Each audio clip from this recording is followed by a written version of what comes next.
Hello, and welcome to this, our 119th live stream. Dinosaur? Hippo? Question monster.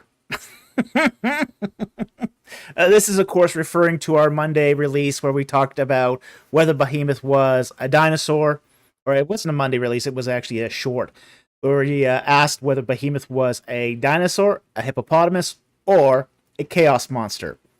But we don't have chaos monsters on this live stream, but we do have question monsters. So, with that said, the question monsters are eager to have their questions answered. So with that said, we're going to get right into it. The rules are the same as always, which is super chats have priority.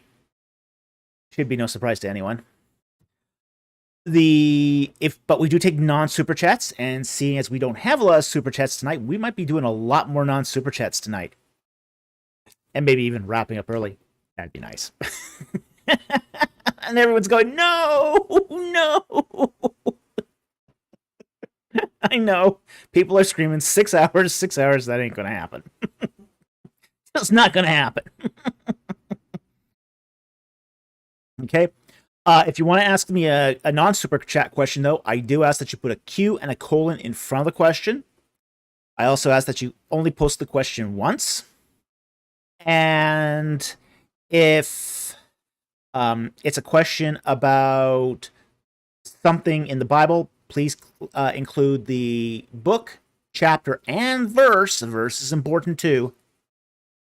And if it has to do with a foreign language, we just ask that you give a little context, like what language it's in and what you think it means, just so we can narrow this down to a rapid answer. So, anyway, with that said, let's get into the questions. Clever boy, 48 hours. That is so not happening.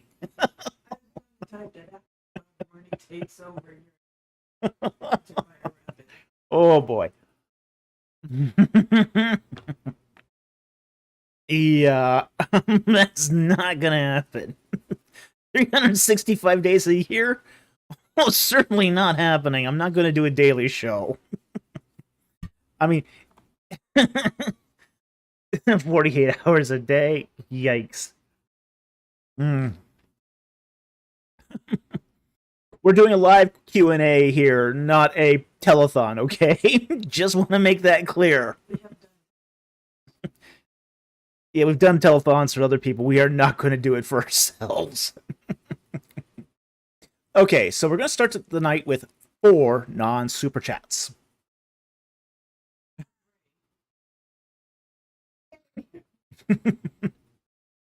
Okay, the first question of the night here.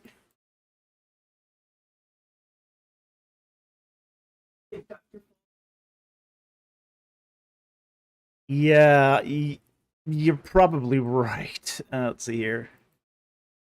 He's playing. I think Dr. Falk would start sounding like Ron White if he stayed up that late. Oh yeah, yeah, probably. Yeah, incoherent, little bits here and there. Probably have an American accent of some kind coming out. No. With a drawl or a slur. Yeah, it would not be pretty. Definitely would not be pretty. Okay. Let's start with our first non-super chat here, which is from Jason Thompson. And he asks, hello, Dr. Falk. Hello, Jason.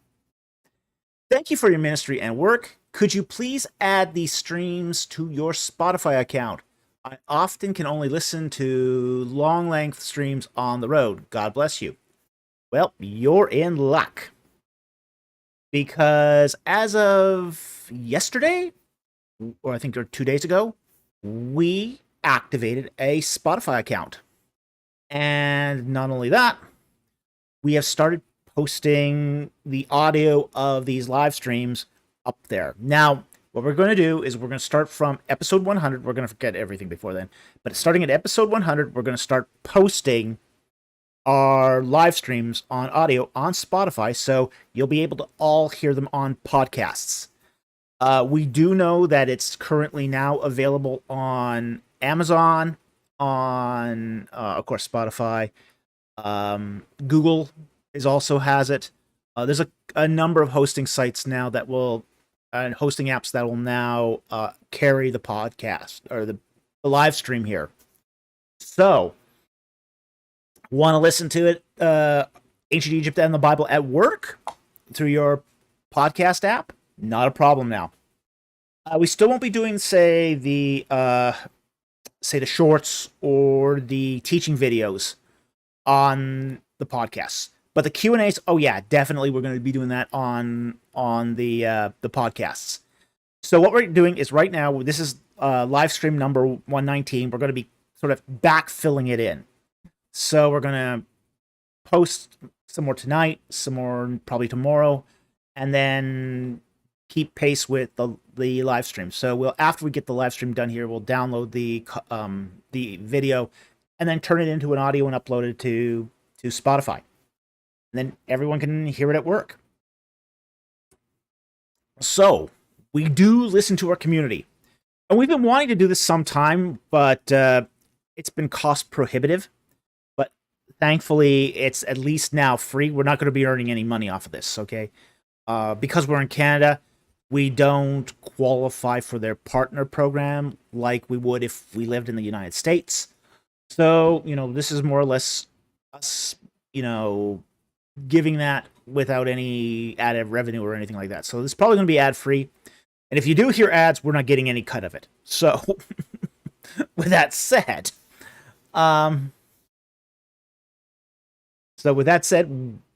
we hope you enjoy listening to the live streams on podcast, and again on Spotify and other related services. So, anyway, thank you very much for the question. We aim to serve the community, and this is just another way we can do so. So, thank you very much for the question. We really appreciate it.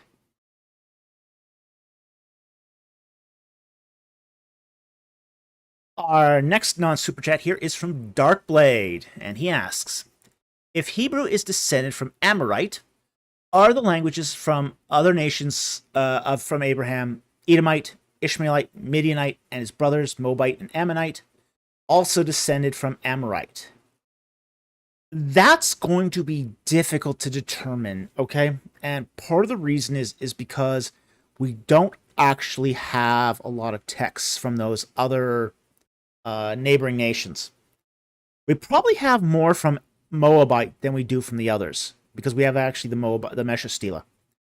But we've got very little continuous text from Ammon, Edom, the Ishmaelites, or the Midianites. So there's very little that we have to compare it to. So this is going to be difficult. Now, in the case of Moabite, we got one stela. That's not much to gather vocabulary around. The reason why we could compare, say, Hebrew so easily to Amorite was because the corpus we had for Hebrew is so large, comparatively. The corpus we have for Amorite is very small. It's very small. So when you're comparing a small language set to another small language set, that gets very difficult. It's really hard to say if they're going to be related or not. If you're comparing a small language set to a large one, that's a lot easier. This is why we were so easily able to compare, say, Amorite to Hebrew.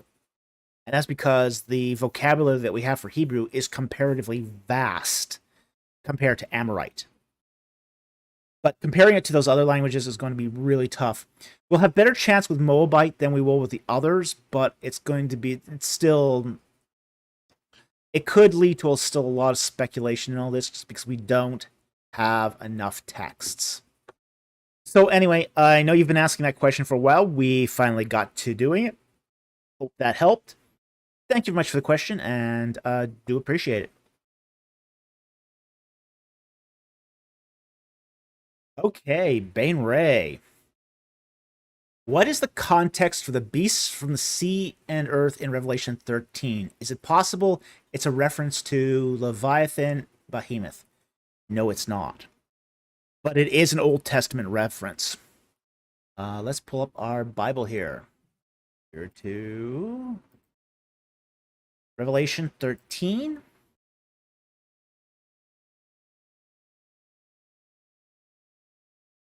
And we're going to kind of skip through the passage here because it's a long passage, but I'm going to read the relevant passages, sections of this. Then we're going to get into it because there's a really strong Old Testament component to this that people overlook. Okay? And I'll comment on this as we go along. Okay? So here, Revelation 13, verse 1. And he stood on the sand of the seashore, and I saw a beast coming out of the sea, having 10 horns and 7 heads, and on his horns were 10 diadems, and his heads were blasphemous names. Okay?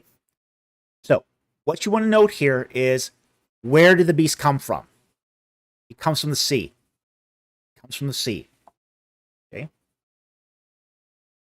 And then we go to verse 2. And the beast which I saw was like a leopard, and his feet were like those of a bear, and his mouth was like the mouth of a lion. And the dragon gave him his power and his throne and great authority. Okay. Doesn't say so explicitly, but where does the dragon come from? Now, the dragon here is the symbol of Satan. Okay. This is Satan. Okay. This is the fallen angel himself. Okay. Where does he come from? He comes from the heavens above. Okay, so you're supposed to kind of already know that, so it's not explicitly said. I also want to thank Jack Ray as just a moment here for all those memberships that he's giving people here. That's wonderful. Fantastic.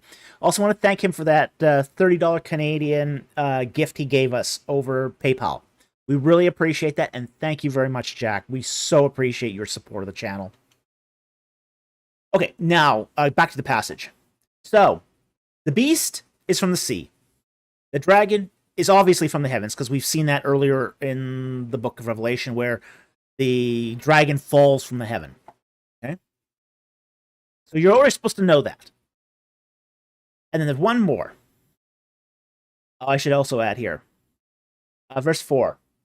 And they worship the dragon because he gave his authority to the beast, and they worship the beast, saying, who is like the beast, and who is able to wage war like him? Now, there is one more character here that is part of Revelation 13. And that's verse 11 here. And I saw another beast coming up out of the earth. And he had 2 horns like a lamb, and he spoke like a dragon. And he exercises all the authority of the first beast in his presence. And he makes the earth and those who dwell on the earth worship the first beast, whose fatal wound was healed. Okay. So now note the location that this second beast comes from, which is he comes up out of the earth. Okay. So now hold all that in your brain. You got the first beast, the Antichrist. He comes out of the sea. The dragon, the Satan, he comes from heaven. And you got the second beast, the false prophet. He comes out from out of the earth. Okay, so you got all that in your head now. Now, we are going to go to Exodus 20, verse 4. We could also go to Deuteronomy 5:8 as well, but we'll just do the Exodus here. We're going to go here to the 10 Commandments. 20, verse 4. Okay.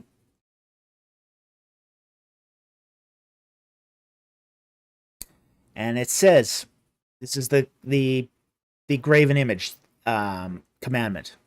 You shall not make for yourself an idol, or any likeness of what is in heaven above, that's the dragon, on the earth beneath, the false prophet, or in the water under the earth, the origin of the Antichrist. You shall not worship them or serve them, for I, the Lord your God, am a jealous God, visiting the iniquity of the fathers on the children, on the 3rd and 4th generations of those who hate me, but showing loving kindness to thousands to those who love me and keep my commandments. Okay? So, what you're supposed to clue into on Revelation 13 is that this unholy triad of Satan is paralleling the idolatry that's mentioned in Exodus 20, verse 4 and 5. So you have all of that, and that symbolism is intentional. That symbolism is absolutely intentional. You are supposed to understand that the beast, the false prophet, and the dragon are filling in every form of idolatry that you can imagine. That whole violation of redirecting worship from God to themselves. So that's what's going on in Revelation 13. It's not a reference to Leviathan or Behemoth, although the sea is a representation of chaos. There is that. But in this particular case, it's more so that it's a reference to idolatry and the idolatry of worshiping created beings. So, anyway, I hope that helped. Thank you very much for that great question. It's a fascinating question. We do find so much symbolism. The whole book of Revelation is entirely Old Testament symbolism. And in fact, we could go into Revelation 13 in further detail and tease out even more symbolism there. I mean, it's just the book of Revelation is rife with Old Testament symbolism. So if you want to understand the book of Revelation, go to the Old Testament. That's your key to understanding Revelation. So I want to thank you very much for the question. Very, very much appreciate it, and I hope that helped.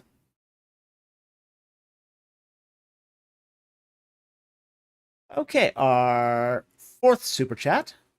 Did we do 4 already? Here. Yeah, we did. So the fourth question here is from Bonbon, and he asks, would pharaohs still go on campaign when they get old? You said that Ramses II's long reign eventually harmed Egypt, but can you explain why? Doesn't a long reign typically indicate stability? Okay. Well, that's the first one first, which is once they got old, they didn't go on campaign anymore. Most kings at that point, unless they were like Tutmosis III. I mean, Tutmosis III just loved war. He just loved war. But most Egyptian kings, once they got old, they sent their generals out. They didn't go on their own. They didn't lead. They stayed home. And frankly, they were a liability on the battlefield anyway. There were only a handful of pharaohs that went out on campaign when in their old age. Tutmosis III is one. Merneptah was one. But that's because Merneptah had been a lifelong general and never expected to be king. He was a career military officer. So Merneptah would never dream of sending an army out without him in charge. So, I mean, the guy's like 64, 65, and he's still riding a chariot. I mean, Merneptah was a total Chad, okay? Come on, let's face it. I mean, that guy was total alpha male. Seriously. So, but he's really the exception to all this. Most kings are never going to go out again after a certain age. Ramses II, the last time he went out on campaign was his 18th regnal year. He's in his 40s. And he's retired. He's retired at that point. I mean, he won't even go on that last campaign against the Israelites. I mean, he's sort of done with the whole campaigning thing. So, he's just most kings are more like Ramses in this respect than they were like, say, Tutmosis or Merneptah. So, now, your second question here is long reigns eventually harmed Egypt. And the reason why is because the fact is, when you've got a very long reign, it leads to instability after after the monarch dies. Because you have it weakens the monarchy. Monarchies are refreshed by new blood and new ideas. And we've seen this happen enough that it's a pretty common trend. We saw this after the reign of Pepi II, which pretty much led to the end of the Egyptian Old Kingdom. We saw this happen with Ramses II's reign. The fact is, by the time you get a successor come to a throne after a very long reign, they're already old. Their best ideas are behind them. Their strength is behind them. We saw this after the reign of Queen Victoria. We're now seeing it today with now the reign of King Charles III. You know, his mother was Elizabeth II was the longest reigning monarch in British history. You know, how long is Charles going to be on the throne? Seriously. Not that long. You know, he's already in his 70s. So, you know, this is just true of, say, monarchies, that they need fresh blood, a constant turnover of fresh blood. You don't want instability in that you don't want really a series of really short reigns, but you also don't want really long reigns either. There's sort of a happy medium there that leads to stability in the government as a whole. Because it's not just the monarch here. It's also a whole administrative apparatus. So when a new king comes to the throne, he replaces much of the administration. That administration comes in, has new ideas, has new vigor, new blood, is more ambitious. You know, they're willing to try new things when there's a crisis. So these are things that contribute to the success of a monarchy as a whole. So, anyway, I want to thank you very much for that question. It's a good question. Very much appreciate it, and I hope that helped. Okay. Now we're on to the super chats, and we don't have very many tonight, so this might be a very short night. Woohoo! Yeah, I'm not going to hold my breath on that either, but... Hey, you know, a man can dream. A man can dream. Okay. Our first super chat here is one we actually forgot from last time. Now, we didn't forget this. I should be honest about this. We did look into this. This was one that was posted last week, but we didn't see it. The reason we didn't see it is because YouTube didn't post it. I went back to the live stream looking for it, and it wasn't there. So even though Tim Yara here paid for his super chat, YouTube did not post it on the live chat. Don't know why. Welcome to YouTube. So if this happens to any of you guys that you posted a super chat and it doesn't get to us for some reason, let us know. We'll always make that right. Okay? So his super chat is, what linguistic phenomena turned Hammurabi into Amorphel? Ooh, complicated question, but interesting one. Okay, specifically, how do you account for the Lamed? Why is Lamed not a problematic discrepancy? Okay.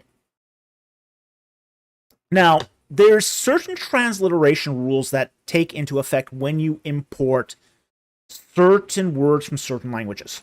Okay? Now, for example, we understand from Ugaritic,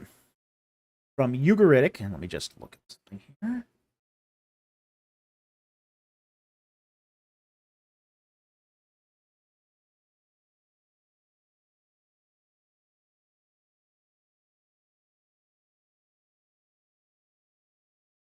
Very quickly here, just a second.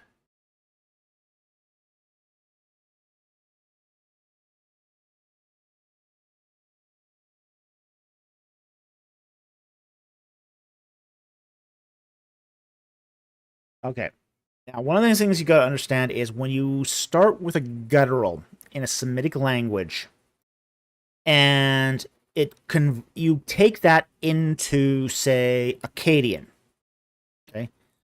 One of the things that happens is, for example, your initial guttural can often be replaced with a with a round H. Okay? This is something we see in some of, say, the bilingual texts that you garret. Okay, so that's one of the rules. So that's one of the phenomena that sort of starts this. Now, the M is pretty straightforward. In Hammurabi, you get the duplication in the Akkadian. That's often happens. And then you get a P. Okay. A P and B are roughly equivalent in a lot of Akkadian transliterations. So, okay, so most of those first 4 letters are not problematic for the rules of transliteration. Some people will question that last one, the L. Now, it's not, you're not going to find, like, for example, you will see Amurapi be converted to Hammurabi. Okay, that's pretty normal. The question is, what is special here about the L, the last Lamed? One of the rules of Hebrew we have to keep in mind is Hebrew abhors a final vowel on transliterations of names. It just does. It will often stick a consonant on the end to make it less grating. Because one of the things we find in Hebrew is that final vowels are often indicative of a pronoun.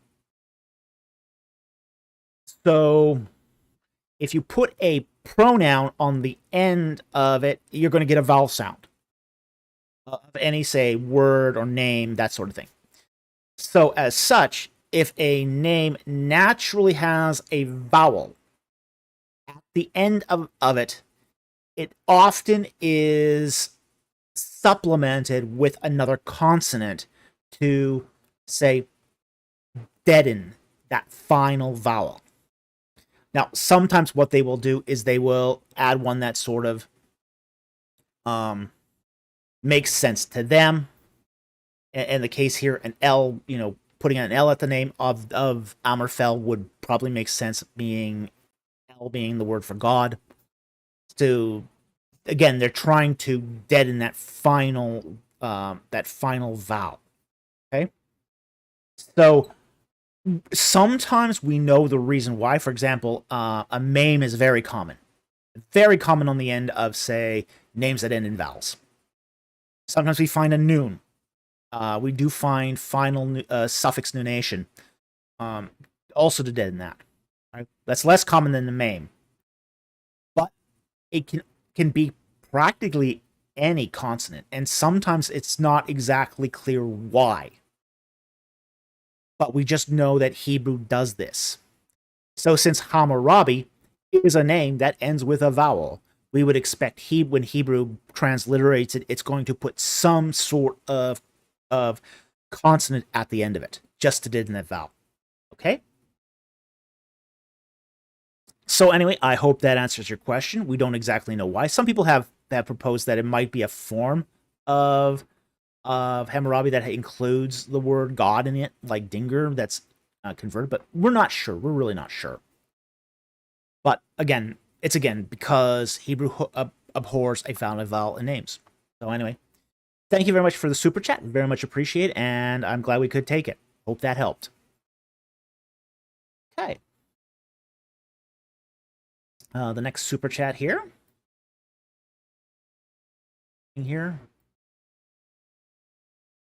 is from Jonathan for 499. Thank you very much for the super chat. Do you have an opinion on the historicity of Daniel and his parallels to the story of Joseph in Egypt? I haven't actually looked too much at the historicity of Daniel. I did briefly for a little bit.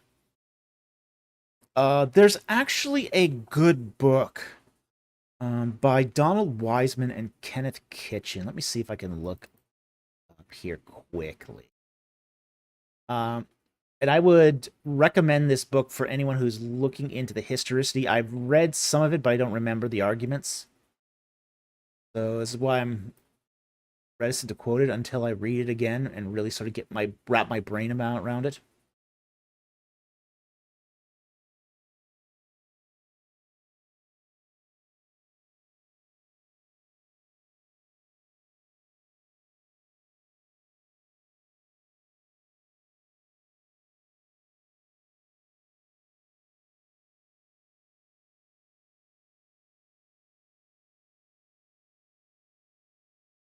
Okay, the book is called Notes on Some Problems in the Book of Daniel, and it's written and edited by Donald J. Wiseman, Mitchell and Joyce, W.J. Martin, and Kenneth Kitchen.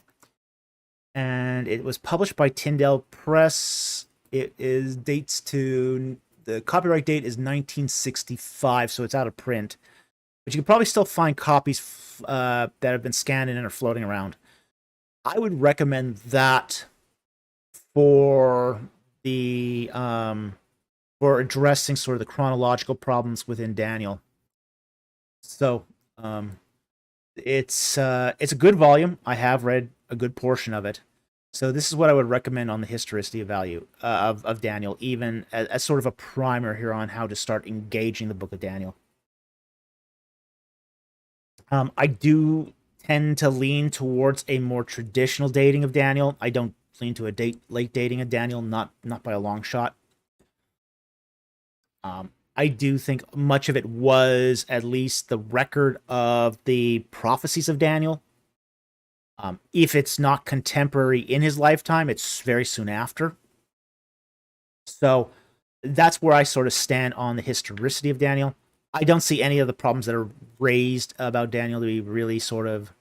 I mean, I've heard some pretty hinky things about the book of Daniel that just don't make sense either when, you inspect it under the light of day. So anyway, I'm going to, at this point, say that I don't... And as far as parallels to the story of Joseph, I think they're pretty cosmetic.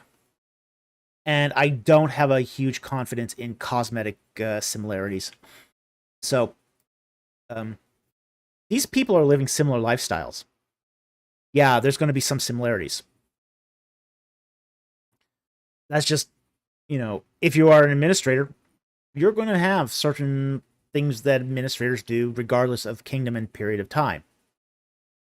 So there's bound to be some similarities, but that's just not enough to affect, say, historicity of this. So anyway, thank you very much for the super chat. Very much appreciate it, and I hope that helps. Okay, Addison Weir. For $1.99, thank you for the super chat. The non-super chat. Ooh, will there be any cute single girls my age at ETS asking for a friend? Wink.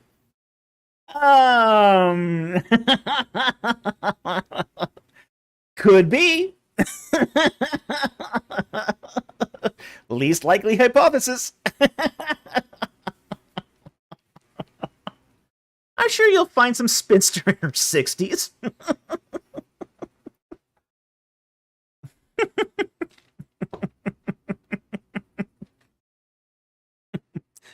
Now, in all seriousness, there are some young women who do attend ETS.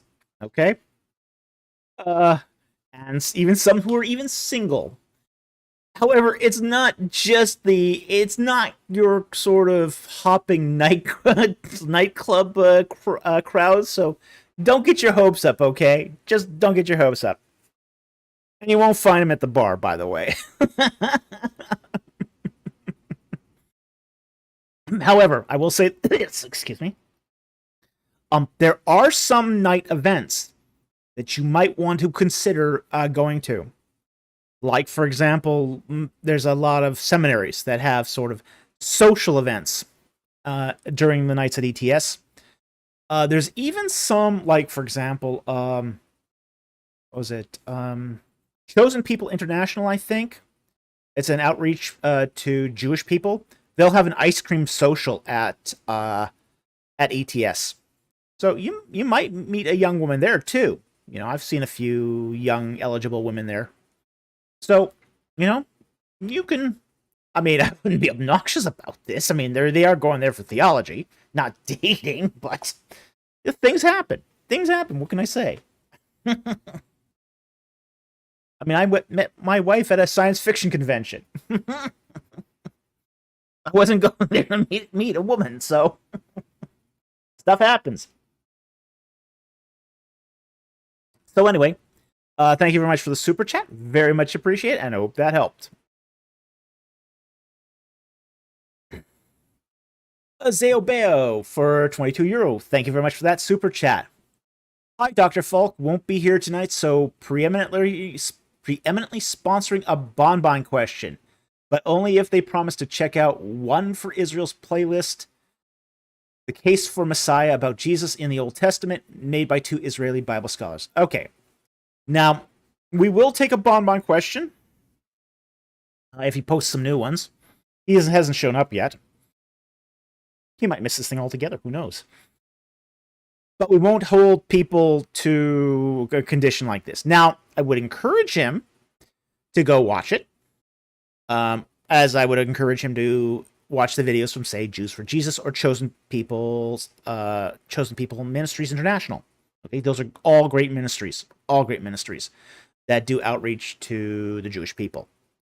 Having been part of a Messianic Jewish congregation myself, I really enjoyed it. It was wonderful. One of the best experiences of my entire life. One of the best experiences of my entire life. So, again, I would highly recommend these ministries. I think they do great work for Christ, and I think they do great work to the Jewish people. So, they are a service to the Jewish people. So I think this is absolutely wonderful, and I would do that. Now, we will keep in the back of our brain the fact that you've sponsored a bonbon question. So if he does show up and he does post some questions, we'll answer some. Okay. Unfortunately, these former questions have already dropped off, so I can't answer them right now. But if he shows up, we will. All right. So anyway, thank you very much for that generous super chat. That we really appreciate it, and we'll see what happens. Okay, next one from Addison Weir. The other non-super chat. And he goes, who has better theology, you or your producer? I refuse to answer that on the grounds that I might have to sleep on the couch.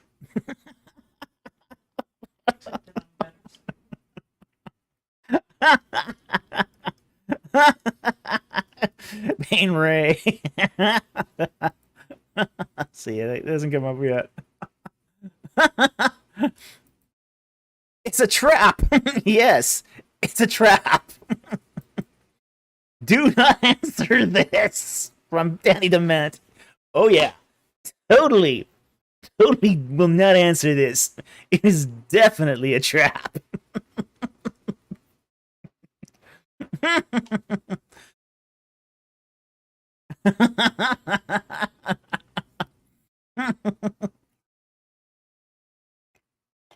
So, slam RN to the couch. Hey, I didn't answer. I have not waived my Fifth Amendment right. I refuse to answer on the grounds that it may incriminate me.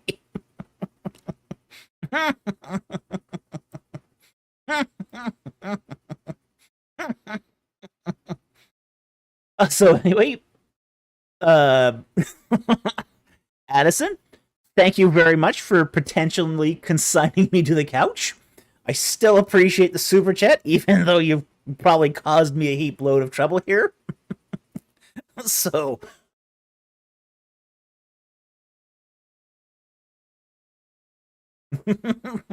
oh, thanks, Edison. You have got me in trouble now. Good going.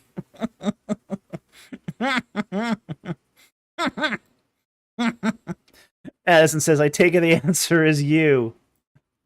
Let me explain. Banished to the couch realm.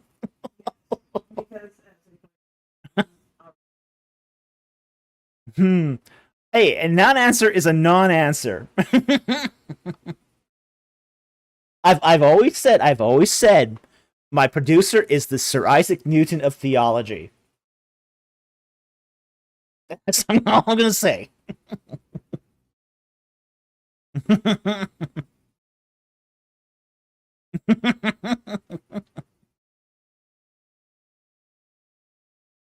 Okay, let's go on to the next super chat before I dig myself into an even bigger hole.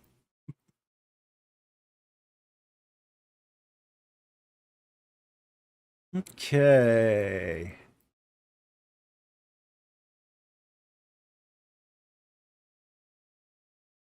Kwame Adu 007 for $5. Thank you very much for the super chat. Hi, Dr. Folk. Well, hello, Kwame Adu. Is God asking Moses to deceive Pharaoh in Exodus 3:18? Well, let's look at Exodus 3:18 and find out. Huh?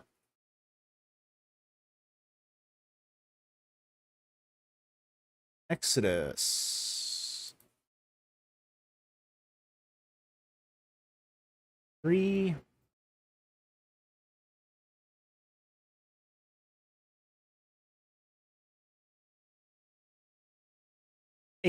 All right. And it says here, and they will pay heed to what you say, and you with the elders of Israel will come to the king of Egypt, and you will say to him, the Lord, the God of Hebrews, has met with us. So now, please let us go a 3 days journey into the wilderness that we may sacrifice to the Lord our God. But I know that the king of Egypt will not permit you to go except under compulsion. Right. Now, here's the thing about a 3-day journey. Is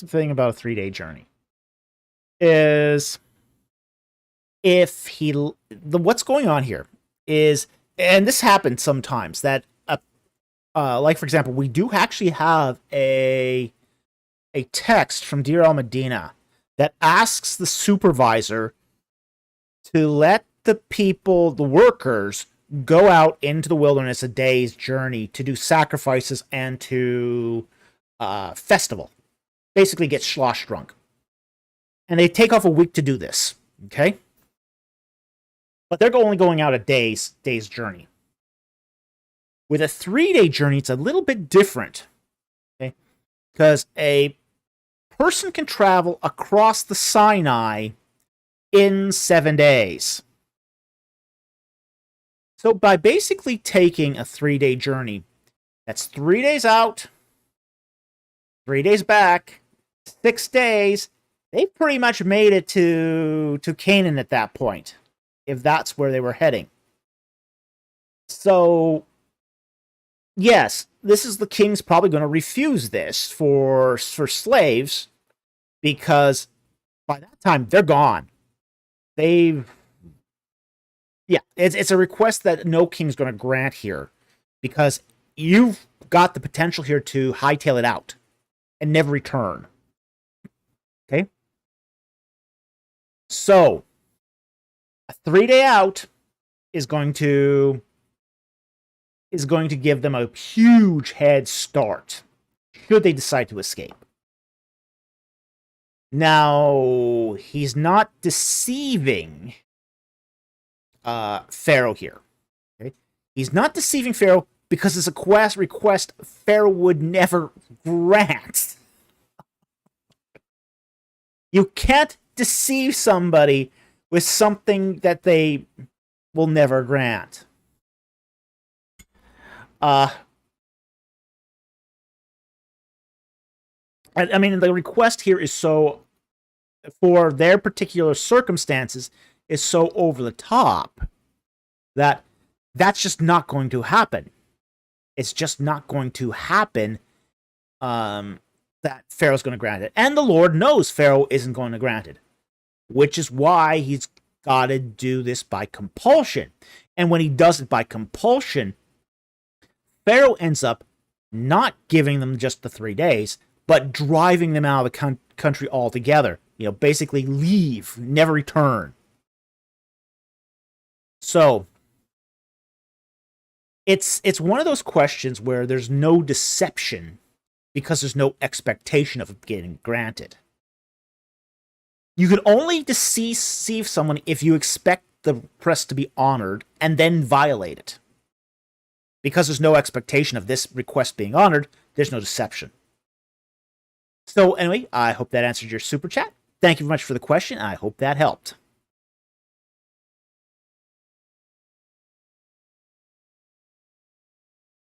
Okay, the next super chat here. Yeah, I know we're getting through these super chats real fast because we don't actually have very many tonight. So then we'll just go back and take non-super chats, and then we'll, I don't know, maybe talk about science fiction or something. Who knows? You never know with this channel. Okay, Jack Ray for $5. Thank you much for the super chat. Sponsoring an Addison live chat question. Quick, at Addison, ask a question. What? You said? Okay, 28. Let's see.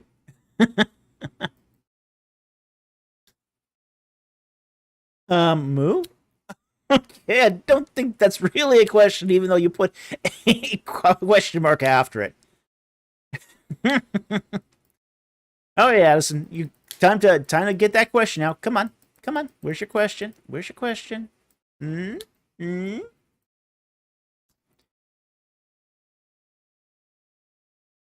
No question from Addison. Ooh.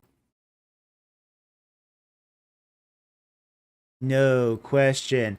Addison has let us down.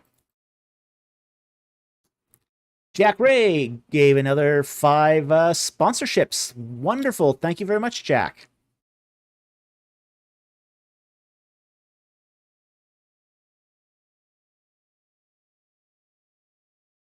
Okay, he ended up sponsoring his own question. Okay, we're going to we'll wait till he asks another question that's a non-super chat.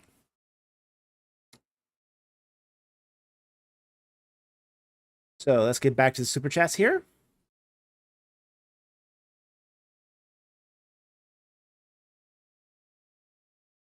Okay, the next one here is Let Me Explain. Followers of the Shepherd for $2. Thank you very much for the super chat. Could you please answer my Chronicles question? 843. Okay, excellent.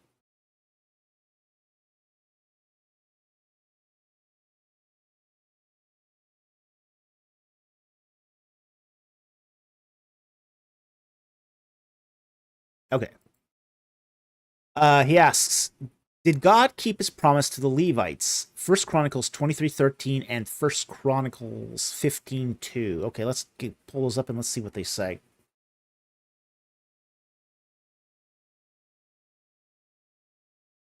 First Chronicles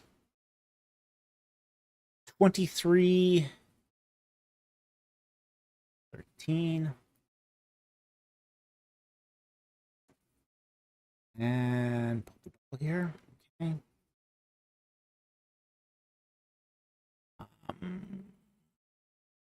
The sons of Amram were Aaron and Moses, and Aaron was set apart to sanctify them as the most holy. He and his sons forever to burn incense before the Lord, to minister him, to bless his name forever. But as for Moses, the man of God, his sons were named among the tribe of Levi. The sons of Moses were Gershom and Eleazar. Sons of Gershom were Shebuel the chief. Sons of Eleazar was Rabiah the chief. And Eleazar had no other sons, but the sons of Rabiah were very many. The son of Issachar was, okay, and it just goes on here. Okay. So it's not mentioning the names of the sons of Aaron, but the sons of Moses are mentioned here as, say, the posterity of some of the Levites. But we do know that the posterity of Aaron does live on through the Aaronic priests. Okay? But let's get to the other one too. And Chronicles, 1 Chronicles 15. 2. Then David said, no one is to carry the ark of the Lord but the Levites. For the Lord shall choose them to carry the ark of the covenant, chose them and to minister to him forever. And David assembled all Israel to bring the ark of the covenant to its place, which he had prepared.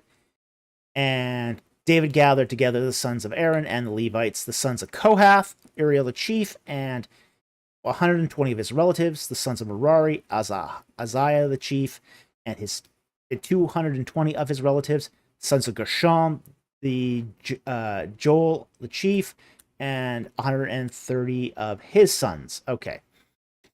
So here we got the clans of the Levites. The clans of Kohath, Merari, and Gershom.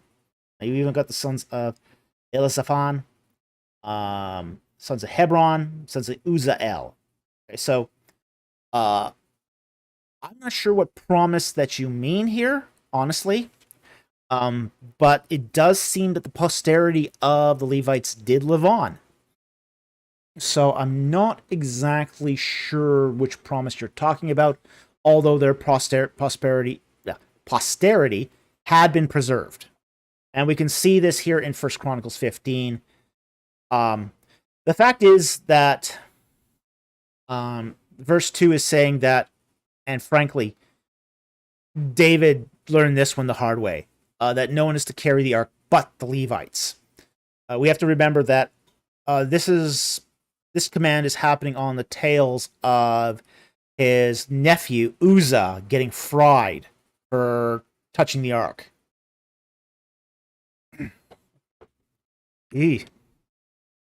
Not only touching the ark, but putting it in an ox cart. So David learned this one the hard way, which is you don't put the Ark of the Covenant on an ox cart, and then you don't get your Judahite nephew to carry it and to touch it. Ugh, bad stuff. And there were lots of Levites around. There wasn't a shortage of Levites. So this is a case where they hadn't picked the Levites to do what the Levites are supposed to do. David decided to do a little bit of nepotism instead. So he used the nepotism to, make his own clan look good. You make your own clan look good. You put your nephews into positions of status and importance. It won't matter, Get Uzzah here to put that ark thing on an ox cart. Yeah, you're good. Uzzah will bleed the ox cart. It'll look real good for the king. Yeah, not so much. It didn't quite work out that way.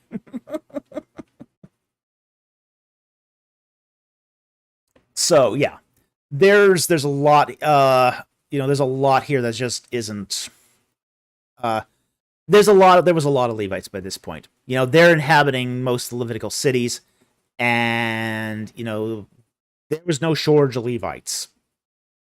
But again, David had to think in more terms of what was God's law, not what was good for his clan. So anyway, thank you very much for that super chat. I hope that helped explain it. Again, I'm not exactly sure what promise you were talking about here, but that's the best I can sort of figure out what you're trying to drive at. So anyway, thank you very much for the super chat. Really appreciate it, and I hope that helped. Okay.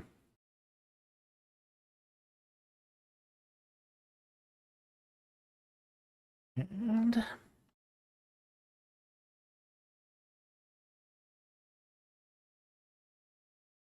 yes, he did. I saw that.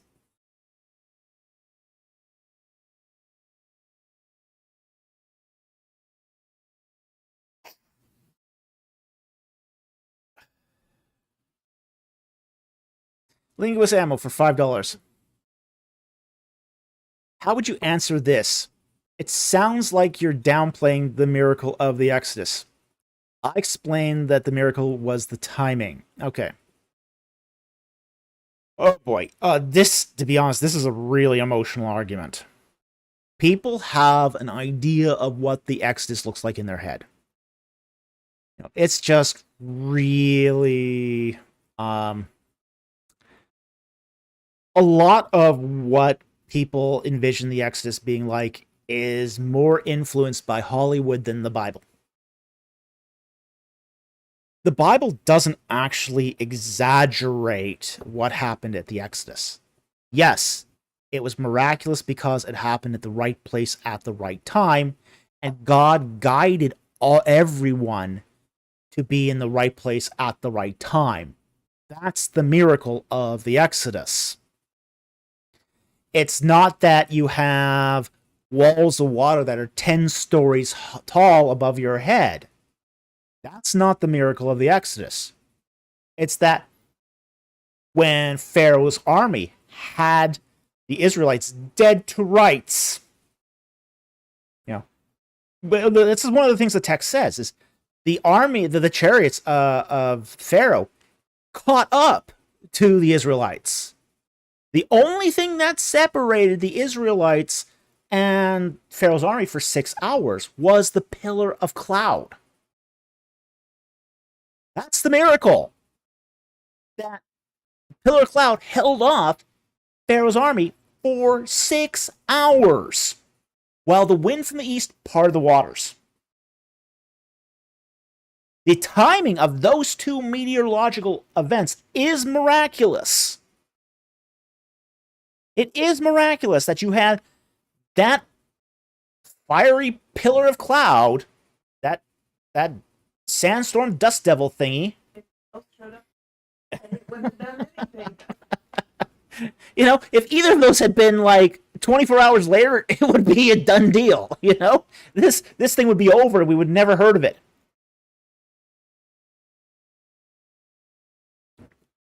So, you've got two miraculous events happening at the same time. How many miraculous events do you need to happen all at once?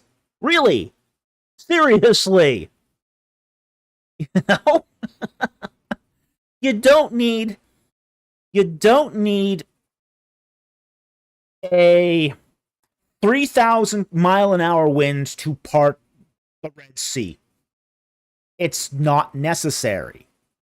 You don't need a miracle that prevents Pharaoh's army from being blown away from said wind. There's just a whole lot of craziness that people are adding to the biblical texts. It's eisegesis. Those people are reading something into the text that the text itself isn't saying. So there's a lot here that we just need to sort of step back and let the text speak on its own terms. And if we are not doing that and letting the text speak on its own terms, then we are importing our context, our expectations, our fantasies onto the text. Then it's not the word from God. It's what we believe the word of God to be. That's kind of dangerous. You can get into some serious, serious trouble by doing that. And that's a much more dangerous position to take than any potential for downplaying the miracle.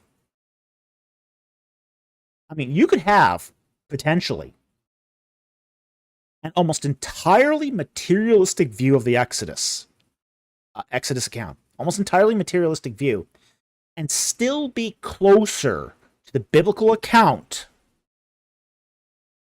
than, say, somebody who's importing fantasies from maybe Ron Wyatt into the text.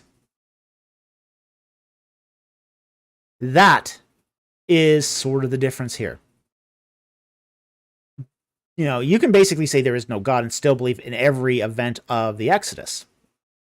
Because there's a potential naturalistic explanation. You might not be able to explain the timing, except maybe as an incredible coincidence. Okay? But if you are starting to import stuff into the text, such like the Nueba crossing that contradicts Exodus 3:1, or say, the idea that the rock was split, which is not found in the text anywhere. Now you're adding to Scripture. That's worse. That's worse than having a naturalistic explanation for the text. Much, much worse. If you're going to pick an extreme, definitely don't pick the one where you're adding to Scripture. That's bad. That's really, really, really bad. And I think a lot of what is claimed to be the miracle of the Exodus is really adding to the text. Now, sometimes it's by accident. Frankly, Hollywood hasn't helped here. Sometimes it's ignorance. Sometimes it's our Western reading that we are importing into the text. We are Westerners. We're coming with a certain expectation of what the text says and what it means, and that doesn't help. I think that and this is basically what I would say is basically, we have to be cautious when handling the biblical texts. That caution includes the avoiding of addition and exegesis. And that's the bigger danger here. Because it sets the Bible up for expectations that the archaeological evidence can't match. So, the miracle is in the timing. And it is one heck of a timing. Having a wind set down just when you need it. Having a dust devil pillar of fire and cloud just when you need it. Oh no. That takes more faith than I believe, okay? That's an accident. Okay? So I think there is miracle here, but the miracle is not in the phenomenology, it's in the timing. So anyway, I hope that helped. Thank you very much for the super chat. Very much appreciated. And, this is still going to be an emotional argument. You're going to have to, if you are going to answer this, you've got to reach to people's emotions. Because that, I think, is really what's at issue here. It's an emotional argument. You're killing a sacred cow. And you're cooking it well done, essentially. So when you start killing sacred cows, people are going to react violently. I did a talk once on the Ark of the Covenant, and there was a lady in the audience who said, "How dare you compare the one-of-the-kind Ark of the Covenant to Egyptian pagan furniture? The Ark of the Covenant is not pagan."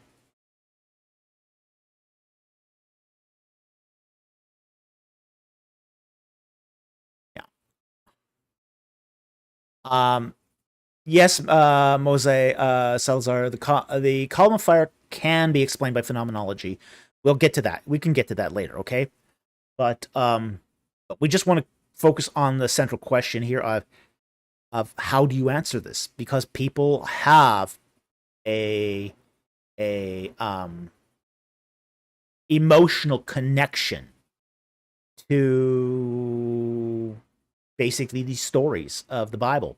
These true stories from the Bible, but they've amplified on it. Sometimes through the retelling, sometimes through imagination, sometimes through media. And it's our job to ground people in the Bible, not protect people from the Bible. We have to ground them in what the Word of God actually says, and point out what it doesn't say. Because, that's, as I say, just as bad. In fact, it's worse. Because it's not good exegesis, it's not sound biblical interpretation, and it's going to lead people into problems. So anyway, thank you very much for the super chat. I hope that helped. And I understand the position you're in. Been there already. So thank you for the super chat. Really appreciate it. Okay.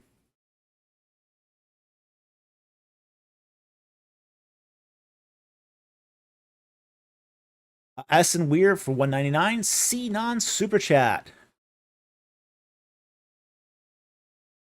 I think it's this one here. Will we ever get another chance to have Mr. Conjecture answer our questions? Could be. Could be.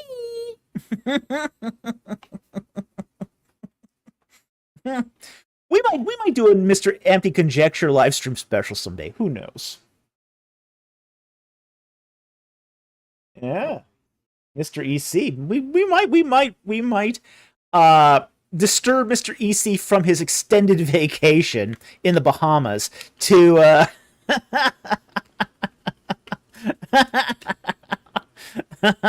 do a live special here. Now I just saw it. There it is. Empty disk. I need to go find Dr. Substantiated Belief now. Oh, ever since you posted that, we've been tempted to make that puppet.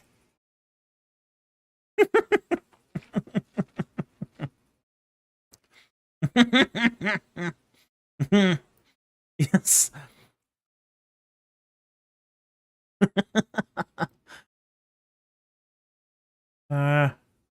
Addison Weir. He's right behind you right now, though. Yeah. He's looking over my shoulder there, but you know, he's not going to be hanging around. I mean, he's just there to raid my fridge. Okay, that's the only reason Mr. EC's behind me. He's just there to raid my fridge and then take off again for another vacation. Okay, so he's not hanging around.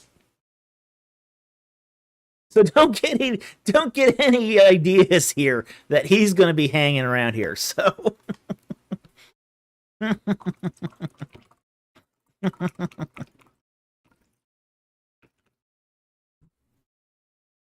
You said he was in the Bahamas. He's always in the Bahamas. His favorite place. All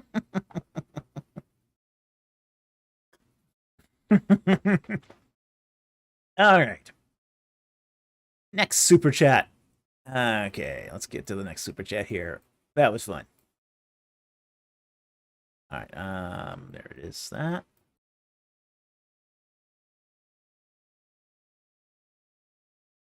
I think historical strategy gaming's question here. A very, very important question. Does pineapples belong on pizza? Yes. Especially with ham. Yep, I've done it now. Food wars. Food wars.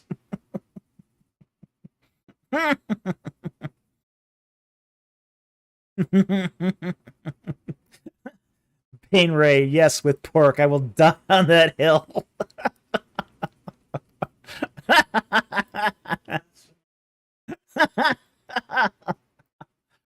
Pineapple piece is delish. It's absolutely delish. With extra pineapple. Extra pineapple.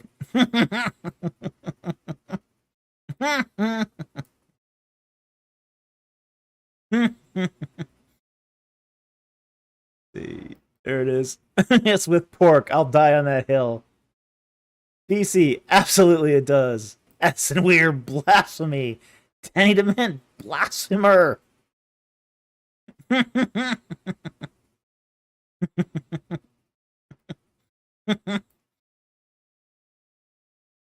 Clever boy. I like pineapples on pizza too.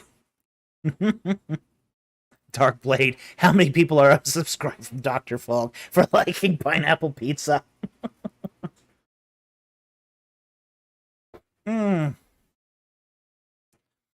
Okay, so that was fun. Let's see here. Get back to where we were.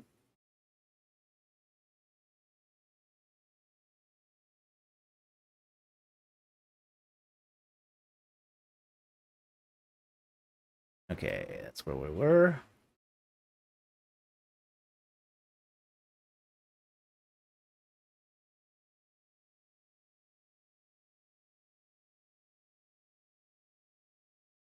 Okay. Moise Salazar for $5. Why does Yahweh end up rejecting Saul? Okay. That's a great question. And the reason he ends up rejecting Saul is because Saul has not put his trust in the Lord when he goes to war, essentially. Now, the Israelites were told to consult with the Lord when they wanted to go to war. And Saul doesn't do that. He goes to the Witch of Endor. He consults a medium. and that's forbidden. The Lord stopped talking to him because of his unfaithfulness. Okay?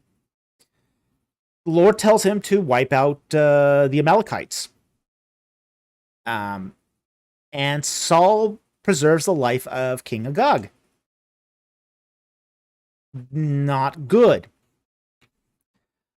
After that, the Lord doesn't talk to Saul anymore. Saul was unfaithful. He did not carry out the word of the prophets. So at that point, there's an estrangement of relationship.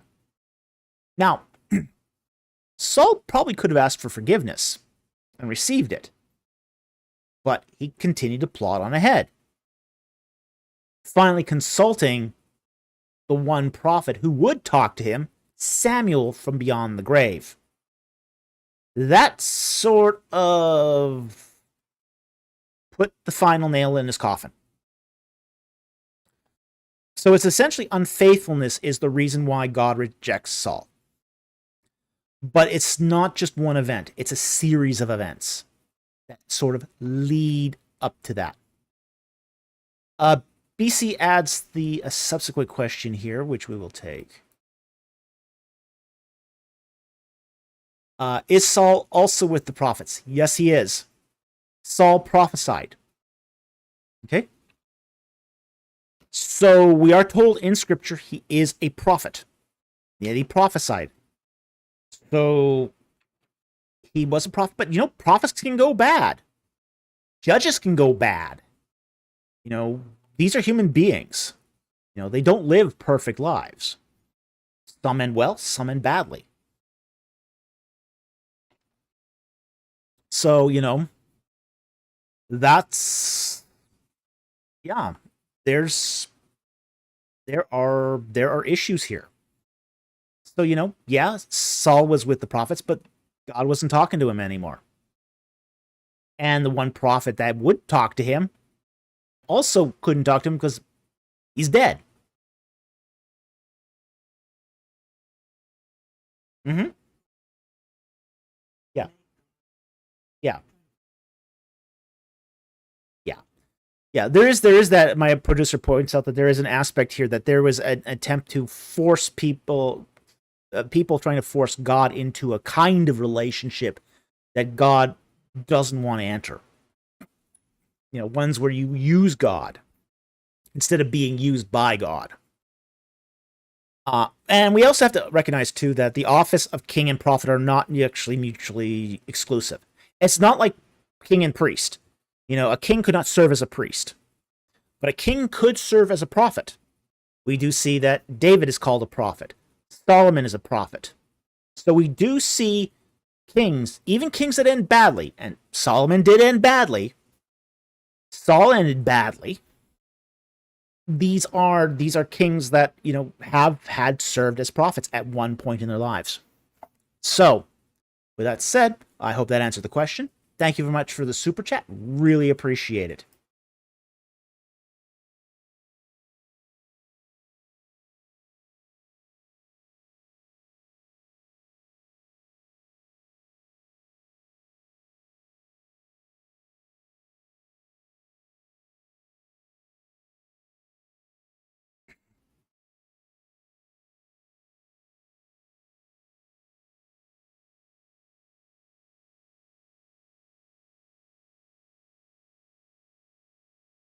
Okay, the next super chat here is from Polycarp Salavarieta for $4.99. Thank you very much for the super chat.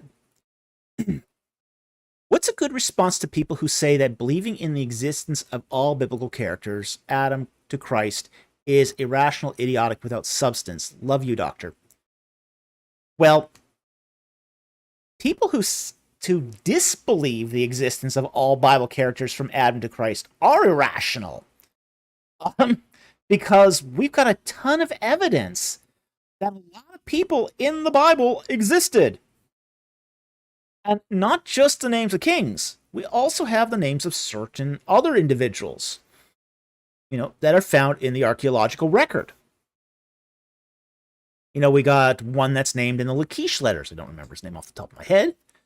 But we also have seals from, say, Hezekiah, king of Israel. We got Jehu on the Shalmaneser stela. The Shalmaneser black obelisk. We got Jehoram in the Mesha stela, as well as the king of Moab. We've got the body of Ramses II. Who's named after Ramses. Who's Ramses is named after. We've got actually a lot of figures from the Bible that are found in the archaeological record. Baruch is found. His bulla has been found.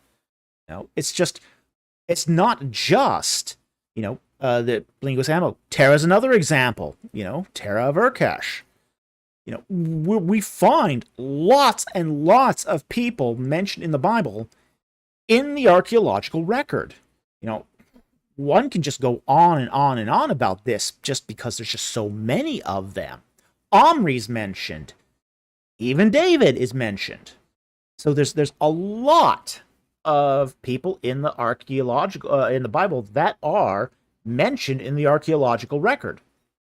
So, you can't say that all the people mentioned in the Bible don't exist. That's just crazy. Pontius Pilate, he's attested. We find him on his name on some Roman blocks. This gets bizarre how that is irrational. To say that every character from Adam to Christ doesn't exist, that's irrational. That's irrational. Because we do find tons of evidence for that show that these people actually existed. And then there's a lot of circumstantial evidence that suggests others existed too, like Jerubbaal, Gideon. There's good circumstantial evidence for his existence. When you combine, say, the circumstantial with, say, the ones that we absolutely know existed because we've recovered their, say, documents or their images, or, King Ahab. He's mentioned in a Mesopotamian document.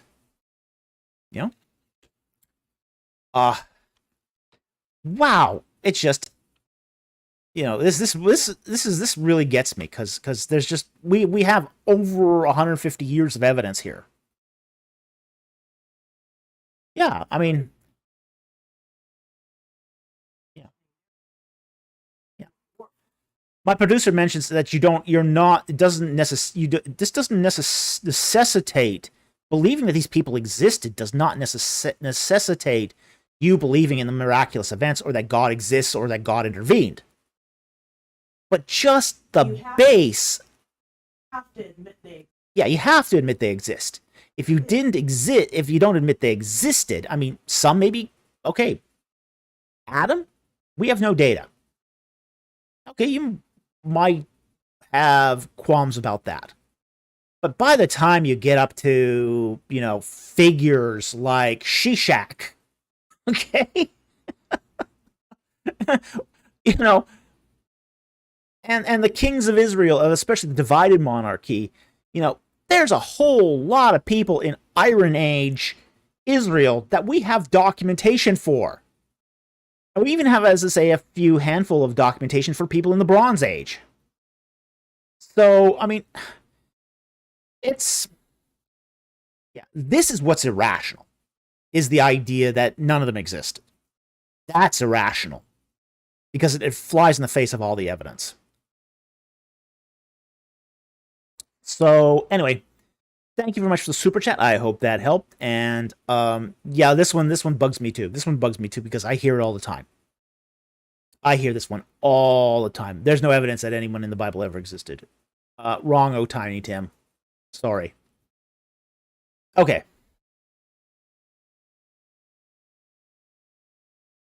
Now I'll take this non-super chat here. From 501 Mobius, and he's asking what natural event was the cloud. Now he's talking about the pillar of fire and cloud that guided the Israelites through the wilderness. It also was used to keep the Egyptians back from the Israelites when they were at the edge of the Sea of Reeds. Now, this is sometimes described as a dust devil, or a pillar of cloud. But essentially, it's a kind of a tornado-ish whirlwind that you sometimes see in desert environs. It was the description of it as a pillar of fire is very interesting too, because this has been documented. This has been documented, especially in places where there's like stubble or tumbleweeds. These are basically columns of dust and sand.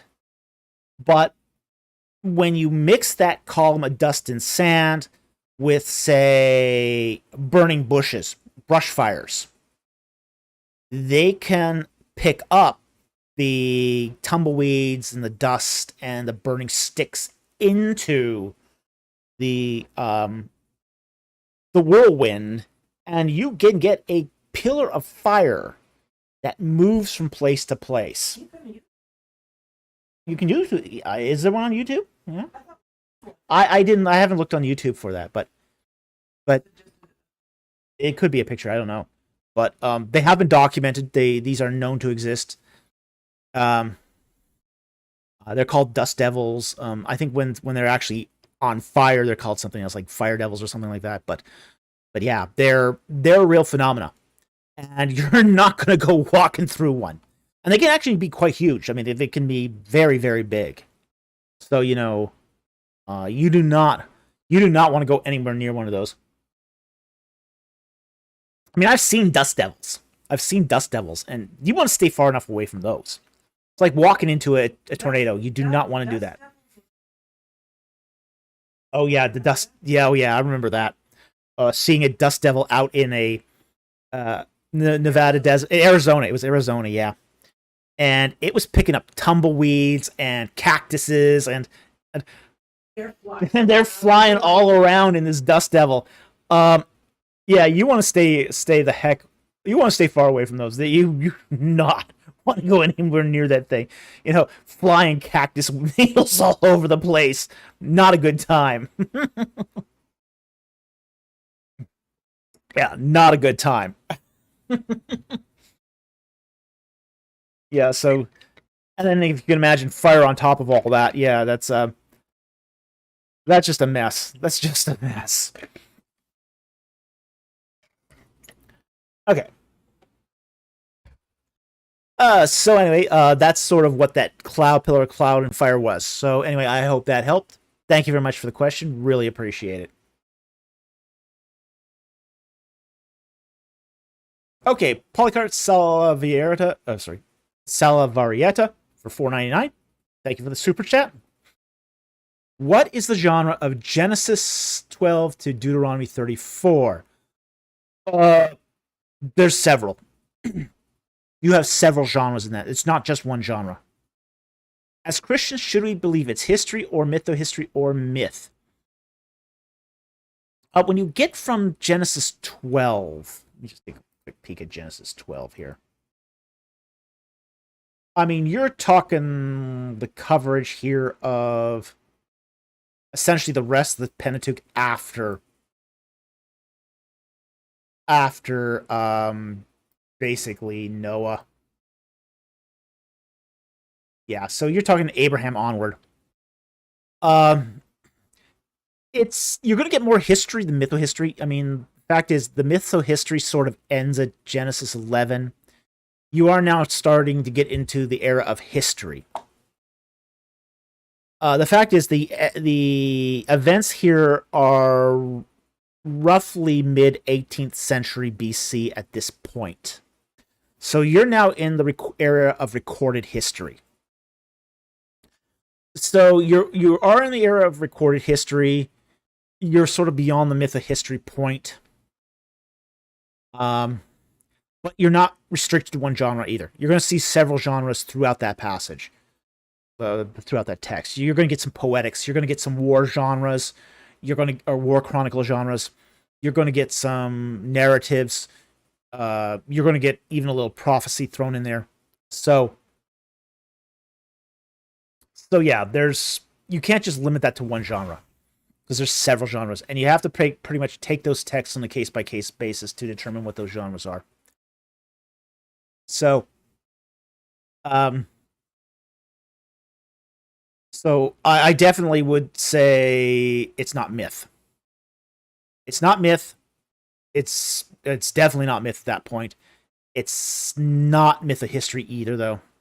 It's more leaning towards history, but it's also history with a religious ideology behind it, which is okay. That's a kind of reception history. So that's kind of where I'd sort of place it, as more in reception history. And at that point, you're also going to get into other issues with the various genres involved within that scope of basically the bulk of the Pentateuch. So with that said, I hope that helped. Thank you very much for the super chat. Very, very much appreciate it.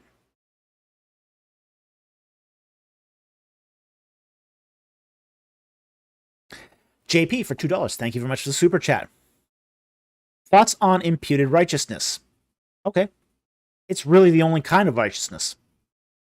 All righteousness is imputed by Jesus Christ. We can try to be good, but we're going to fail miserably. All the righteousness we do has been prepared in advance by God for works of service, according to Ephesians chapter 2. Therefore, all righteousness is imputed. So, yeah, we can't take credit for any good works. It's all been prepared by God for his purposes. We're nothing but worthless servants. So, yeah, I think imputed righteousness is the right direction. I don't believe in residual goodness. Essentially, I think we are woefully we are all our righteous deeds is as dirty rags. Then there's none righteous, and if there is none righteous, righteousness has to be imputed to us. Okay. BC, yeah. Up here.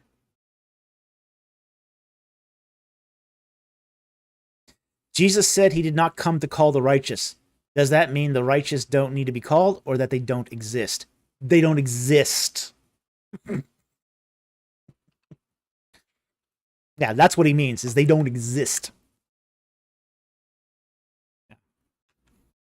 So, that's what... Yeah, none of his free grace crap either. Laugh out loud, I would agree there. Yeah, it's free grace isn't free. Okay? It's a free gift. Grace is a gift from God. You can't buy it, but it's the most expensive thing ever paid for, because it was paid for by the blood of Jesus Christ. It is the most valuable thing ever. And that's because the price was God's own Son. You cannot earn it. You cannot buy it. Simon Magnus. You cannot pay it off. It is something that is from God. It is extended from God, from God's goodness. And God's goodness alone. Therefore, all the righteousness also comes from God. This is not even a 99.1% deal. It's not like a 99% God's goodness, man's 1% goodness. No. It's 100% God's goodness. 100% God. It's all God. You come to Christ because God prepared the way for you to come to Christ. You come to Christ because God made the path on the cross and sacrificed his own son. It's all God. God prepared the good works that you're going to do to show the effectiveness of your faith. It's still all God. In the end, it's all God. And it's his mercy and his grace that he gives to 1,000 generations. So, preaching off here, but yeah, it's all God.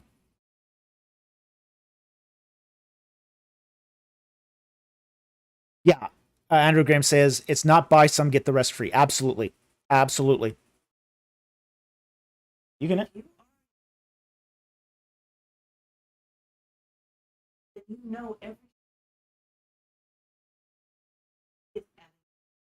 Yeah, well, I'll let you add that in the comments. Okay. So, but anyway, the point here is it's all God. It's all God. And you can choose to obey. Okay. But knowing that that choice has already been prepared for you. Or you can choose to disobey. You are free to disobey. You know, disobey is a free choice. But the goodness is God. It's all God. So I absolutely agree with the whole idea of imputed righteousness. Without imputed righteousness, there is no righteousness. And there's none that are righteous. We are only righteous because of Christ living in us. And Christ only lives within us because of the unfathomable mercy and grace of God. So anyway, that said, thank you very much for the super chat. Very much appreciated, and I hope that helps.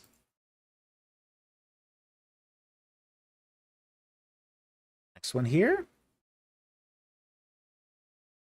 Jack Ray for $5. Thank you very much for the super chat. Sponsoring any question from Michael Smith. Do we have a Michael Smith question? Where am I going to find them? 857. Okay.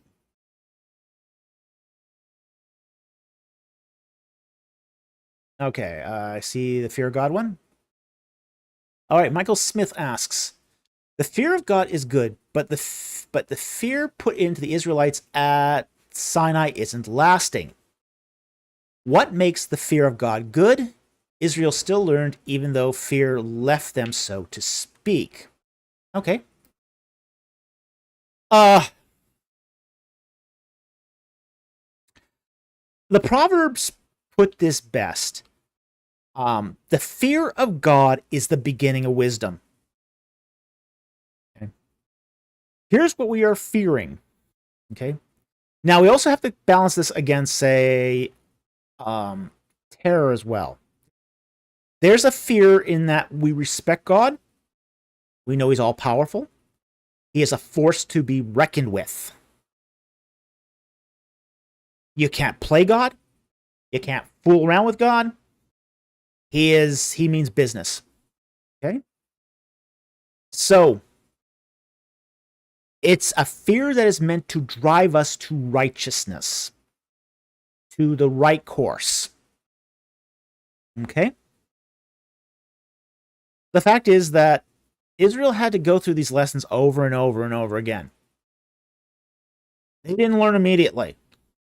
For example, at Mount Sinai, when God spoke in an audible voice from the mountain, the Israelites were terrified, absolutely terrified, and then subsequently went right back to their life of sin, because that sort of fear doesn't last. It doesn't last. And within one generation, the Israelites were already worshiping idols in the Promised Land. They'd gone right from Mount Sinai to worshiping idols. So, on a personal level, fear of the Lord can drive us to respect him, to want to become wise in him, to learn, to bring glory to him and his name. But it's also not meant to create despair in us either. Which is why, for example, during times when the angels appear to men, first thing they'll say is "Fear not," because the angel here is trying to deliver a message, not trying to create despair. So there's more than one kind of fear that's being dealt with here. There's the fear that brings us to greater holiness, but there's also the fear that brings on despair. The former is the good kind of fear. The latter is the bad kind of fear. So there's two kinds of fear here. And the Israelites never quite got this right. They would be fearless when it comes to disobedience. But they would be afraid when the Assyrians or the Babylonians came knocking on their door. Okay? So they were afraid of the wrong things, essentially.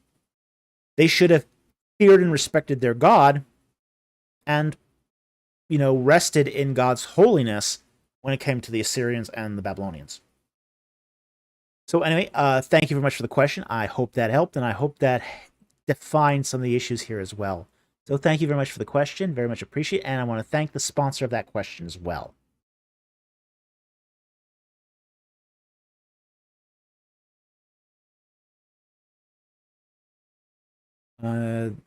Now I'm gonna take the next super chat and then we can go back if we need to.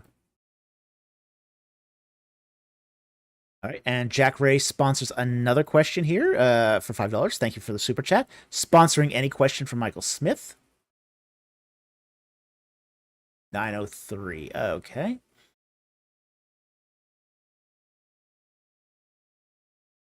And Michael Smith asks, did the Jews think God was the god Apis, or that God was best represented as a calf, or that they even wanted to make an idol of the God who brought them out at all? Okay.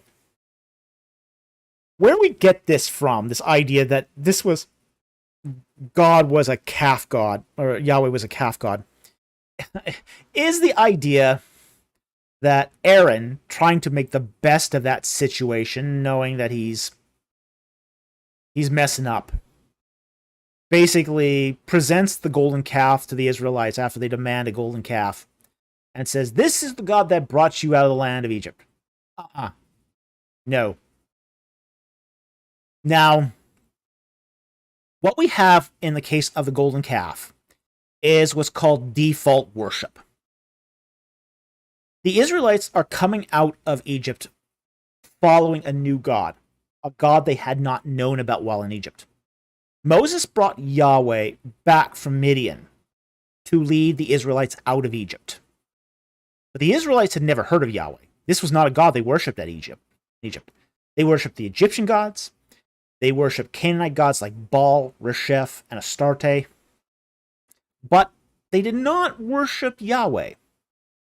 So when Yahweh brings them out of the land of Egypt and to Mount Sinai, Moses goes up the mountain and meets with God up there for 30 days. And the people downstairs are losing faith and getting nervous.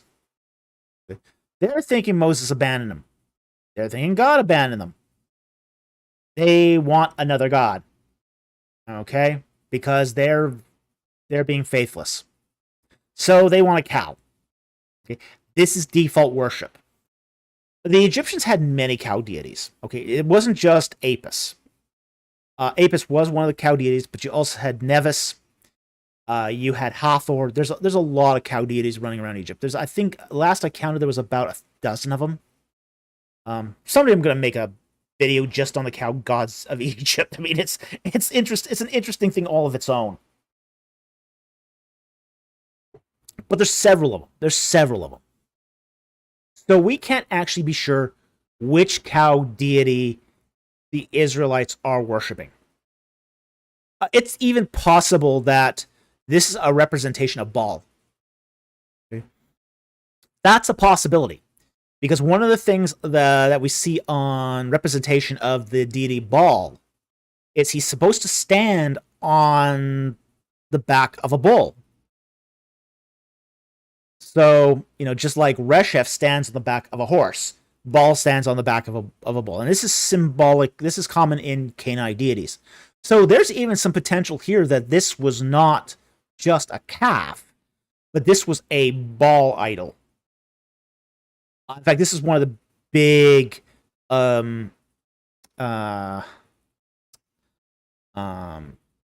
no-nos that, say, the tribe of the kingdom of northern Israel does when it creates its own temple in Samaria, is when they build Jeroboam the First builds his version of the temple. He's not using cherubim in imagery; he's using bull imagery. And bull imagery, because its connotation with Baal, is a definite no-no. So,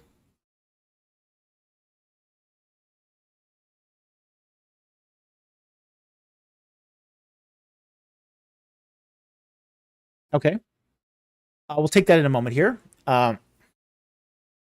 Okay, so there is this idea, though, that what we're seeing here is syncretized worship. Okay, what we're seeing is syncretized worship, and this will partially answer Kwame Adu's question. Let's bring up Kwame Adu's question.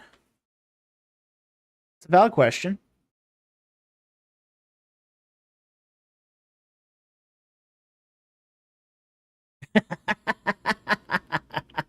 That's what it means. Oh, yeah. Yeah, but David, Aaron just threw the gold into the fire and a bull popped up by itself. Yeah, that's the story he told Moses. This is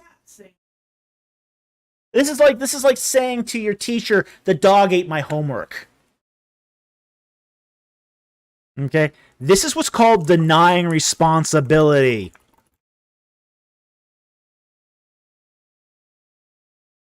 The dog ate my homework. A bull just popped out. Yeah, sure it did. Okay, but let's get to Kwame Adu's more serious question here, which is, but why does the previous verse say they had a festival to Yahweh before worshipping the golden calf then? Syncretized worship. This is syncretized worship. It's basically taken forbidden iconography and mixing it with Yahweh. You're taking the elements of two deities.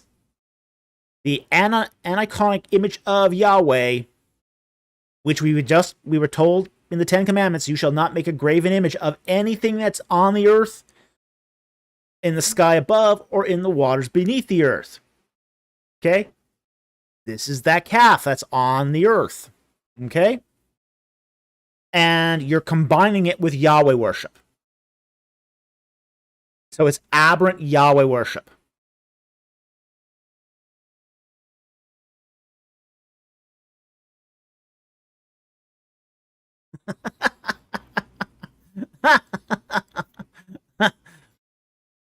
Okay. But anyway, what we have here is, as I said, we have syncretized worship. So Aaron is going to pitch this to the people. He gives them the golden calf, and he says to the people, let's celebrate a festival to Yahweh. And this is your God that brought you out of the land of Egypt. So what Aaron's trying to do is he's trying to keep the people focused on Yahweh through a forbidden religious practice. But the Bible exegete. Aaron is the populist, the people pleaser. Yeah, he is. Yeah, that's exactly it. Yeah. Aaron is the populist, the people pleaser. That's exactly what he is. He's trying to please the people. But pleasing the people is not what's best for the people. And it's not what's good for them. Because it's going to create a legacy here. It's going to create a legacy. So that's what's going on here. Is Aaron is trying to syncretize bovine worship, which is the default worship among all the peoples of the ancient Near East. You'll find it everywhere. with Yahweh worship. And that's verboten. It's completely forbidden. So that's what's going on in the passage. Anyway, back to the original here. Let's make sure we covered it completely.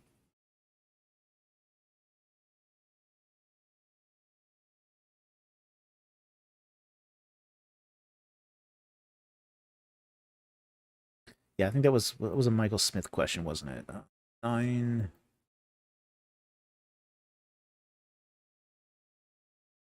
Yeah. So, anyway,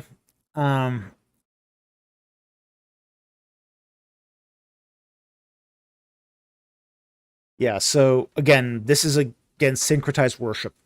Again, as a result of default worship. So anyway, I hope that answers your question. Thank you very much for the question. Very much appreciate it. And thank you very much for Addison Weir for sponsoring that question. Or is it?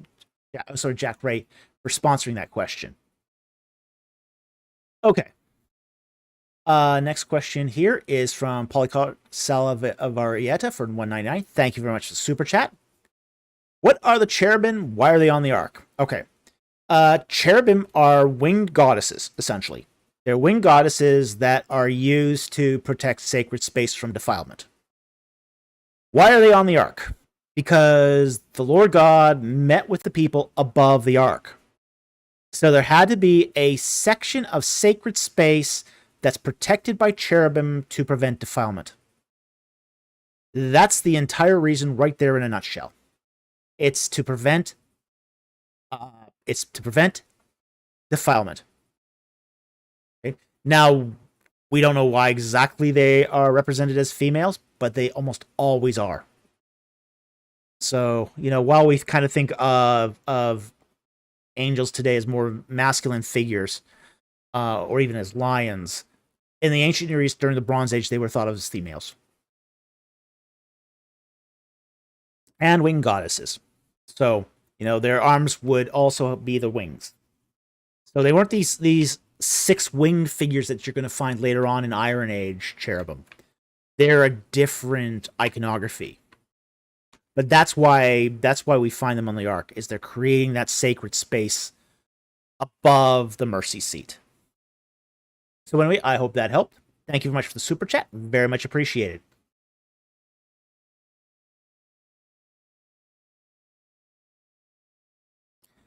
JP for $2. Thoughts on Heiser's demonology? I don't know a lot about his demonology. What?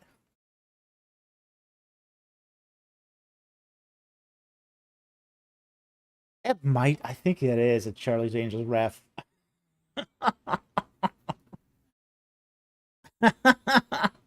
BC just did a reference to Charlie's Angels at the bottom here. Ooh. Ooh, so bad.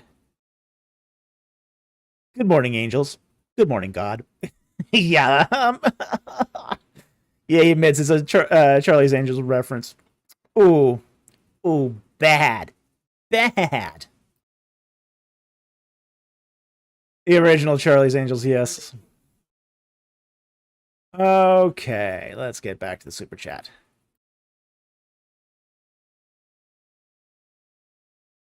Okay, so I'm gonna have to admit ignorance here on Heiser's demonology. I just don't know enough about to comment on it. So sorry, it couldn't be more help here. But I do much more agree with what I've heard of his demonology so far than I would say agree with Walton's. I mean, I agree with Walton on most things, but not on his demonology. And I think as far as demonology goes, I think probably Heiser's probably closer. So again, I'd have to look at it to see what he says in detail. So with that said, thank you very much for the super chat. Really appreciate it.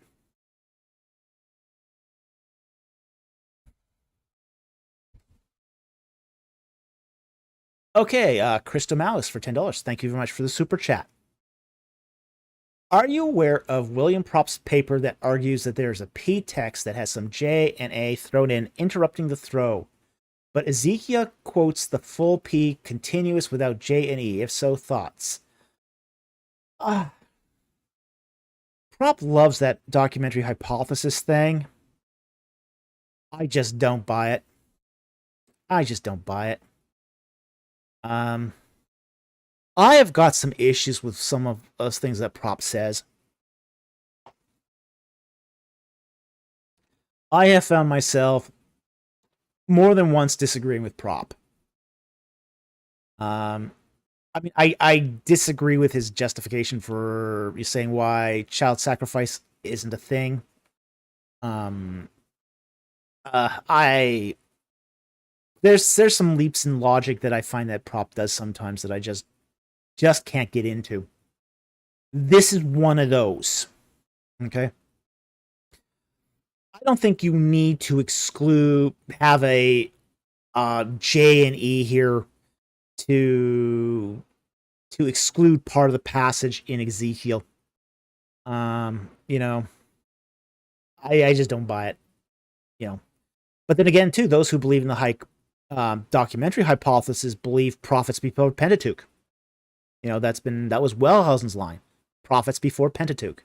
They believe that the prophets came before the Pentateuch, and I just don't buy it. I just don't buy that you could have the prophets without a Pentateuch of some kind.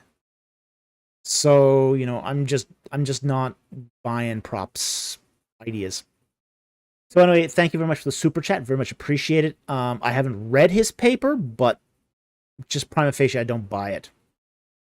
There's philosophical prolegomena here that I'm just not accepting.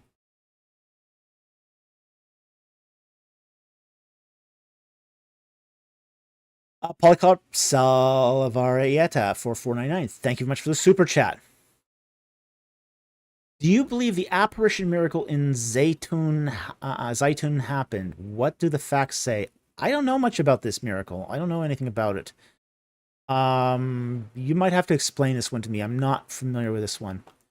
I don't recognize the miracle. So, a little bit of background information might be helpful for me. So, I don't know what you're talking about here. So, I'm going to have to plead ignorance again here. So, anyway, thank you very much for the super chat. Very much appreciate it. And sorry I couldn't be more help. I just don't know anything about this.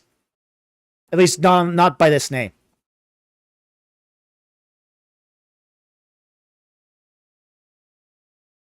JP, can you explain Deuteronomy 25:11-12? Well, we can give it a go. Let's bring it up here. Deuteronomy 25:11-12. All right. Oh, it's this one. Okay. All right. All right. Yes, we can explain this one. This is going to get uncomfortable, guys. Deuteronomy 25, verse 11-12. If two men, a man and his countryman, are struggling together, and the wife comes near to deliver her husband from the hand of the one who is striking him, and puts out her hand and seizes his genitals, then you shall cut off her hand. You shall show no pity. Okay. There's a context here. Okay. Now we're going to be very delicate about this.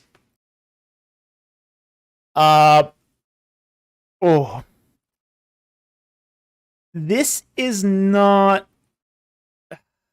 She's not just rescuing her husband here. She's crushing. Okay? Okay.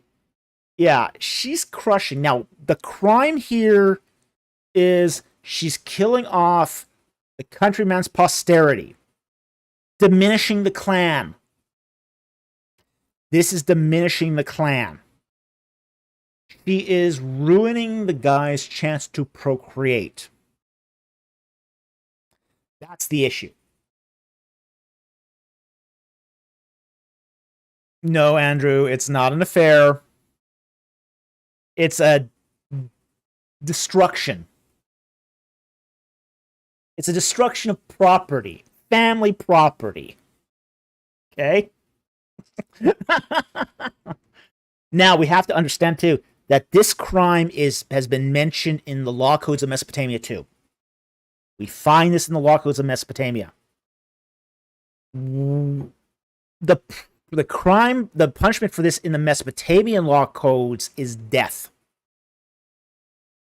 In the Mesopotamian law codes, the woman is put to death for doing this.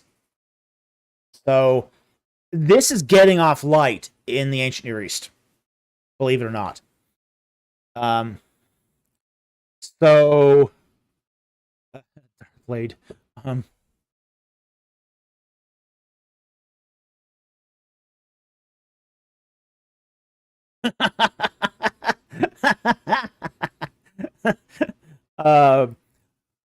Darkblade. So creating a dead end in one of the family lines in the House of Israel. Yes, that's what it is.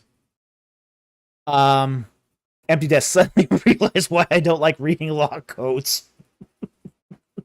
Yeah, they can make you a little squeamish sometimes. I'll give you that.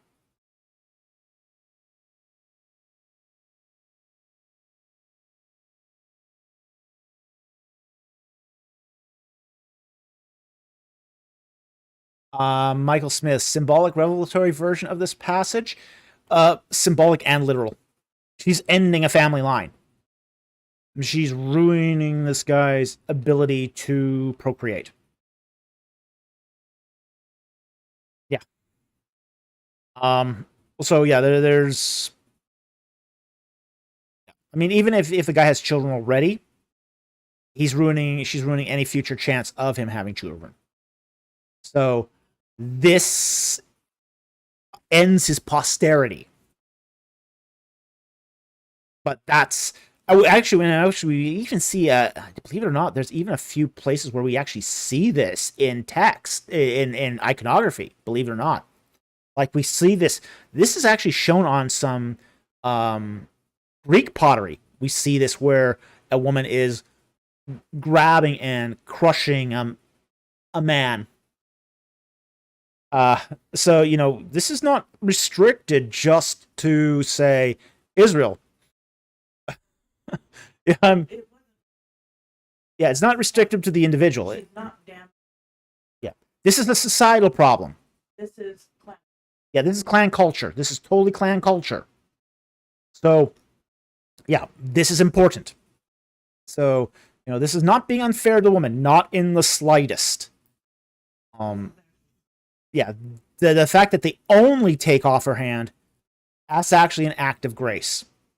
Because in a lot of the clan cultures of the ancient Near East, it was a lot more, as I say, it was a death penalty. So, you do have to take into account all these clan meanings when we look at these texts. Because, yeah, it can be quite surprising. So, again, the context here matters. So, anyway. Thank you very much for that question. I hope that helped explain it. Really appreciate the super chat. Thank you very much.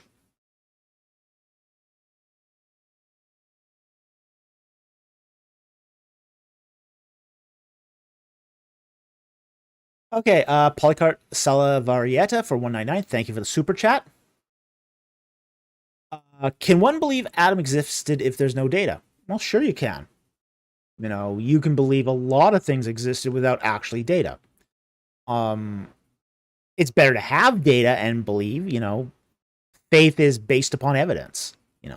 We believe that, say, a lot of the figures happen in the Bible because we have evidence for it. We believe Jesus existed because we have evidence for it. In fact, that's why every major historian today believes that Jesus Christ was a historical figure. We got lots of evidence. Can you believe Adam existed if there's no data? Sure. Well, who's going to record the data? It's like, it's basically going to be Adam's posterity that records the data. So, and at some point there's going to be the human race is going to funnel into a one or small group of human-like beings. The first men. Okay? So, even if, the whole fact that we have, say, a genetic Adam and a genetic Eve does seem to lend credence to the idea that there was a singular Adam and Eve, even though we can't exactly place the time frame. So, So, there's a lot of things that, people believe in dark matter. There's no evidence for dark matter, really. You can't observe it. You can't measure it. It passes through all other matter, supposedly. We know it exists by mathematics. At least we think it exists by mathematics. But there's no data. We've got some theory, but again, no data. But scientists believe in dark matter all the time. So, yes, you can believe something without data. That's not necessarily a bad thing. You can believe an atom existed even if there's no, say, direct data.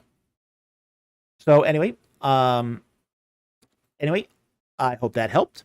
Thank you very much for the super chat. Very much appreciate it. And yeah, you can. It's not unreasonable to believe something without necessarily data.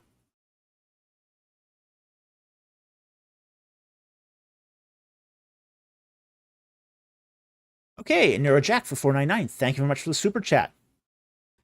What do you think about the Yazidis, Zoroastrianism, and the Orphic Dionysian cults that influenced Plato?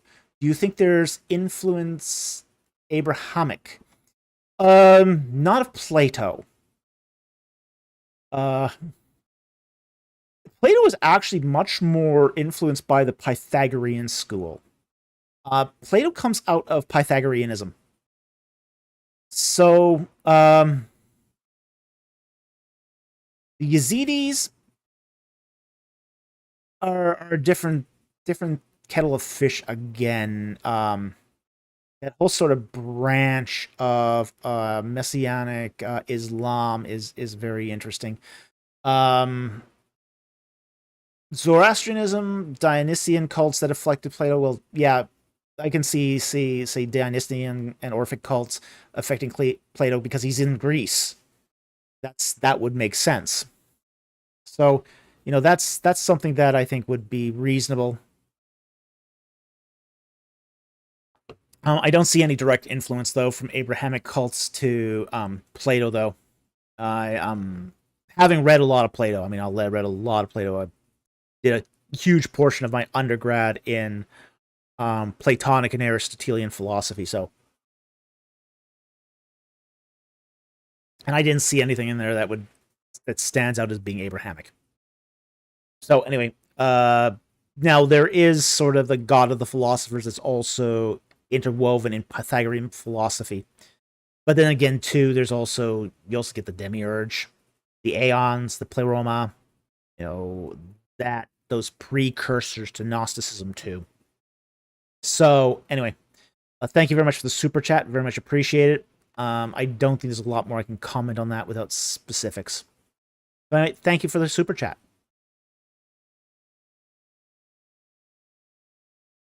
Okay, Polycarp Salvarietta for 199. Thank you very much for the super chat. Doctor, what does it mean to ride the clouds of heaven? I'm not sure of the reference, honestly. Is this in the Bible? Let's just see.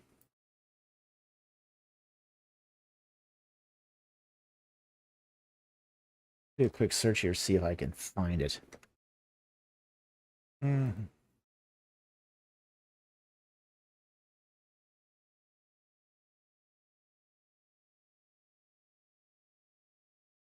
We see a prophecy in Daniel 7:13 talking about, behold, with the clouds of heaven, one like a son of man was coming.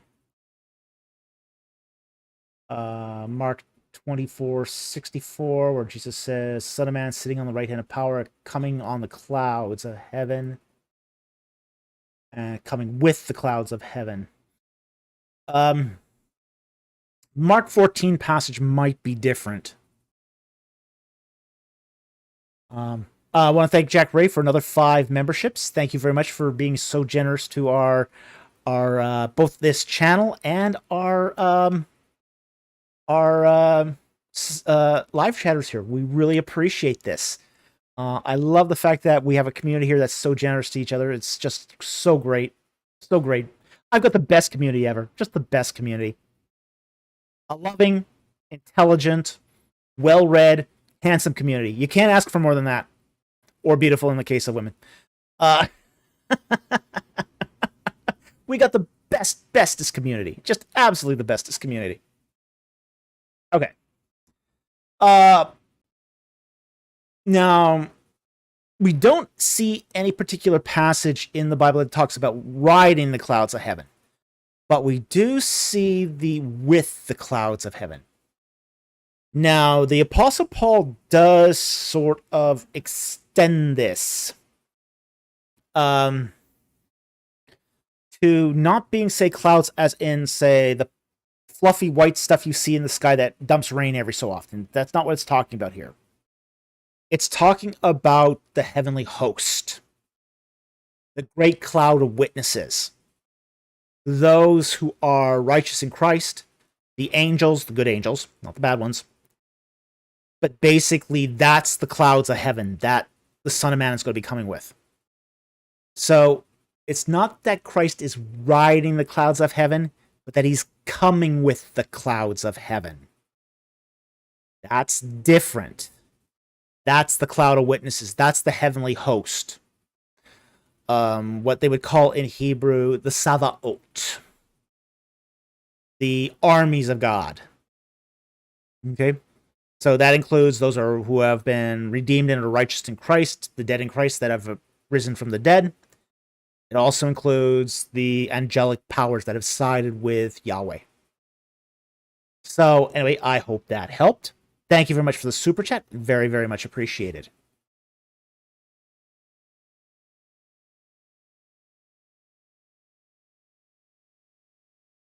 JP for $5. Thank you very much for the super chat. Does Job reference the Psalms like Job 17, Psalm 8:4, or Job 10:10, Psalm 139:13? Well, let's take a look and see. Now, one of the things we do have to kind of understand is that there's some intertextuality happening in the Bible. Okay? Just because you see it in one place, you can see it in another. Now, let's see. Let's take a look at what let's start off with Job here. Job 7:17. What is a man that thou dost magnify him, and that thou art concerned about him? Okay. And then Psalm 8:4. What is man that thou dost take thought of him, and the son of man that thou dost care for him? Sure, that does sound reasonable that Job here is quoting the Psalm. That's totally reasonable. Or third piece of literature that's neither. That's somewhere else in the culture. That's a possibility too, because there is intertextuality and quoting even from pagan literature. Okay, we got to keep that possibility open too. Okay, but the earliest of the two does appear to be the Psalm. Okay, now Job 10:10.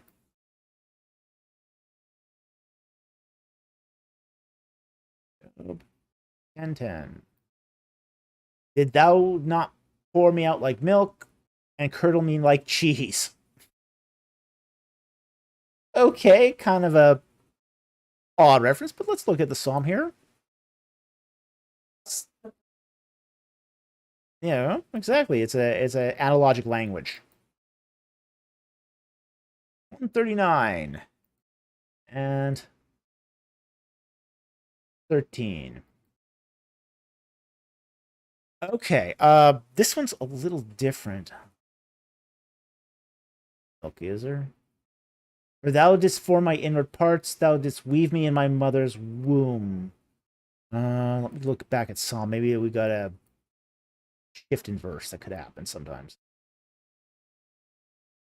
Job 10:10.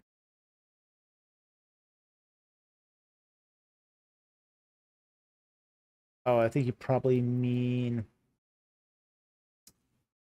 10:8. Thy hands fashioned and made me altogether, and thou wouldst destroy me. Now, that doesn't seem to be as direct a quote as, say, the previous one. The Job 7:17, Psalm 8:4 it is very close. So, yeah, I would say that's a quote from the Psalm. And frankly, Psalms got around. Just like today, where people will carry a psalter with them. Basically just a selection of Psalms on their person. People did that back then too. They'd memorize Psalms and they take it with them and they tell it to other cultures. So,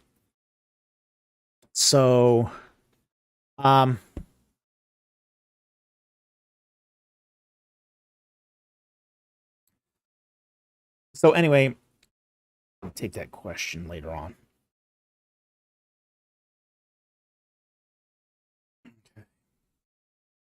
So anyway, there is some reference to the Psalms. As I say, this 7:17, 8, Psalm 8:4 is a strong case.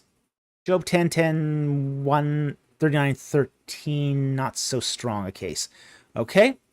So, anyway, thank you very much for the super chat. Very much appreciate it, and I hope that helped.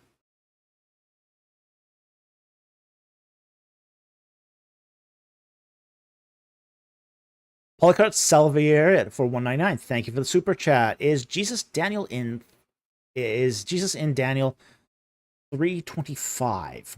Okay, let's look at Daniel here.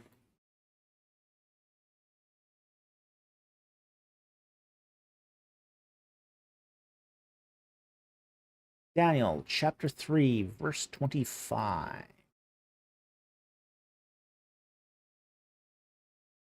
Okay, I'm going to read from verse 22.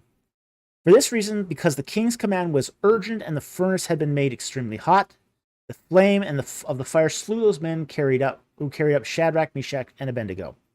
But these three men, Shadrach, Meshach, and Abednego, fell in the midst of the furnace of blazing fire, still tied up. Then Nebuchadnezzar, the king, was astounded, and he stood up in haste. He responded and said to his high officials, Was it not 3 men we cast bound into the midst of the fire? And they said to the king, Certainly, O king. He answered and said, Look, I see 4 men loosed and walking about in the midst of the fire without harm. And the appearance of the 4th is like a son of the gods. Of course, this is Nebuchadnezzar's point of view here, so he's viewing it through a polytheistic lens. Okay? And then he calls them out of the fire, okay? So, this is a theophany. This is a theophany. Is it a Christophany? Probably. It's probably a Christophany, so it's probably the pre-incarnate Christ. So there's not a whole lot more we can say about this. Some have speculated it's just an angel, but it is probably more likely a theophany or a Christophany.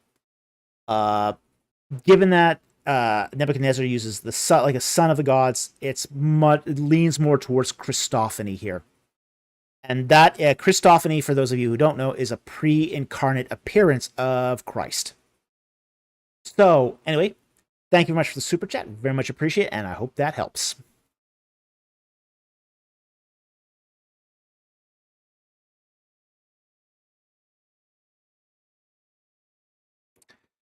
JP here for $5. What do you think is Augustine's best and worst exegetical positions?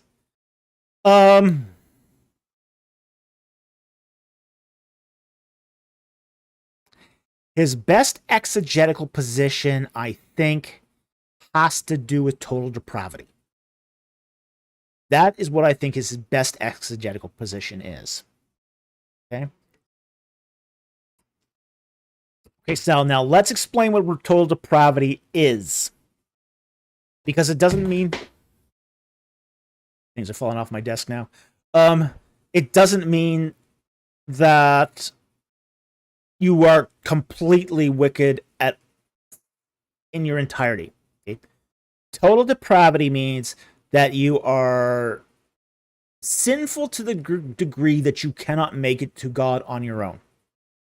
That's what total depravity means. It doesn't mean you're not incapable of good. It just means that you can't make it to God by your goodness. You are that far away. So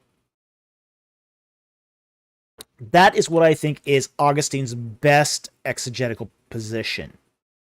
You know, exegetical here we mean something he takes from the text. His worst exegetical position has to be his allegorical interpretation of the sower and the seed. It is absolutely dreadfully bad. He took a page out of Oregon and just went wild with it. You know, oh boy. Oh boy. Oh, terrible. That his exposition of the sower and the seed has nothing to do with the passage. Nothing to do with the passage. It's just bonkers crazy. You read it and you're going, this is Augustine, right? It's just so divorced from what we would find from the passage, and it's like he didn't even consult Christ's explanation of it. He just sort of took the parable alone and sort of went total allegory here and just sort of subverted the passage on all levels. So his use of allegory can be deeply flawed at times. So as an exegetical position, that is, I mean, it's nuts. I mean, you know, oh, yeah. Yeah, I'd have to look it up to read it to you, but it's has nothing to do with the passage, not in the slightest. Jack Ray. Oh wow, Augustine had a Passion Translation moment. Oh yeah, he sure did. Yeah, he sure did have a Passion Translation moment. Yeah, it's not good. Not good at all. This is one of the reasons also why I so deprecate allegorical methods. I deprecate them because they just don't lead to good biblical interpretation. And Augustine's the poster child for this. He's the poster child. He took Origen's allegorical method and just ran amok with it. So that's good reason just to avoid the method in general. So anyway, the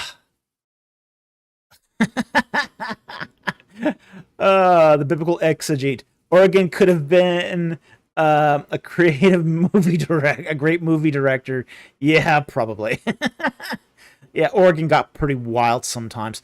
Origen, although one of the things I will say about Origen, though, is that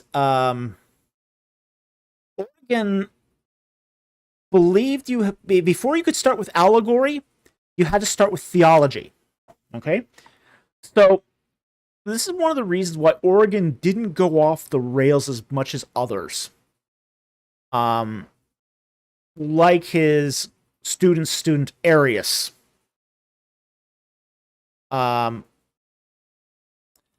Origen started always with good theology. That was Origen didn't start with scripture. He started with theology. Of course, you know, somebody had to interpret scripture to get you to theology. He leaves out that little bit, but Origen starts with theology and basically says you have to start with good theology. And Origen sees theology as the rails that keep you on the path as you do your allegorical method. So if your allegory strays into bad theology, the rails are supposed to keep you back on the path. That's sort of how Origen sees the use of allegory in biblical interpretation. I don't think that's a good method, honestly, because by the time people get done with their allegory, they're not checking it against their theology. They're just sort of going with the allegory wherever it goes. So, with that said, I have some deep reservations about the allegorical method, but it also was the dominant method of biblical interpretation for about 1400 years in the West. So it had a long and not so great history. So anyway, I want to thank you very much for that super chat. Very much appreciated. What was it now? Back to where I was here. Okay.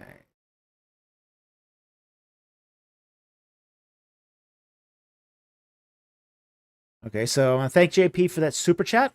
So anyway, that's what I think is Augustine's best and worst positions. I think his best position was total depravity. I think his worst exegetical position was allegory. Okay, next. Kwame Adu 007 for $5. Thank you very much for the super chat. Thank you for the reply. So, follow-up question. Why did God tell Moses to ask for 3 days' journey rather than freedom then? My guess is that asking for a 3-day journey would just get him a no. Asking for freedom would get him whipped. Okay? We do have to understand that Moses is living inside a military dictatorship. Egypt was a military dictatorship.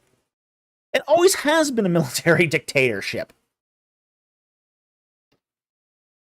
Even today, while it's technically a democracy, it's still a military dictatorship. Certain questions, you'll just get laughed at and said no. Other questions will get you whipped and beaten. If Moses had asked for freedom, he would have gotten beaten. Beaten probably pretty badly. Okay? So, that's probably why he didn't ask for just outright freedom. Is because would have been whipped. They had to give him freedom. He couldn't ask for freedom. So, that's why he had to ask for a 3 days journey, not for freedom. 3-day journey, basically saying, hey, trust me, bro, we'll come back. Yeah. And in the end, Pharaoh did release them and said, get out. Get out and never return. Yeah, essentially he exiled. Pharaoh exiles the people. Essentially.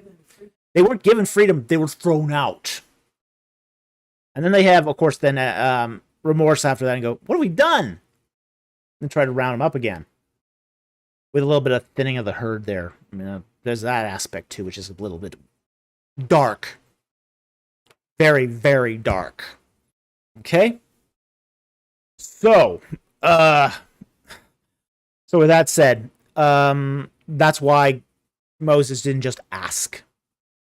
Because there would have been a subsequent beating involved. So anyway, I hope that helps. Thank you very much for the super chat. Very much appreciated.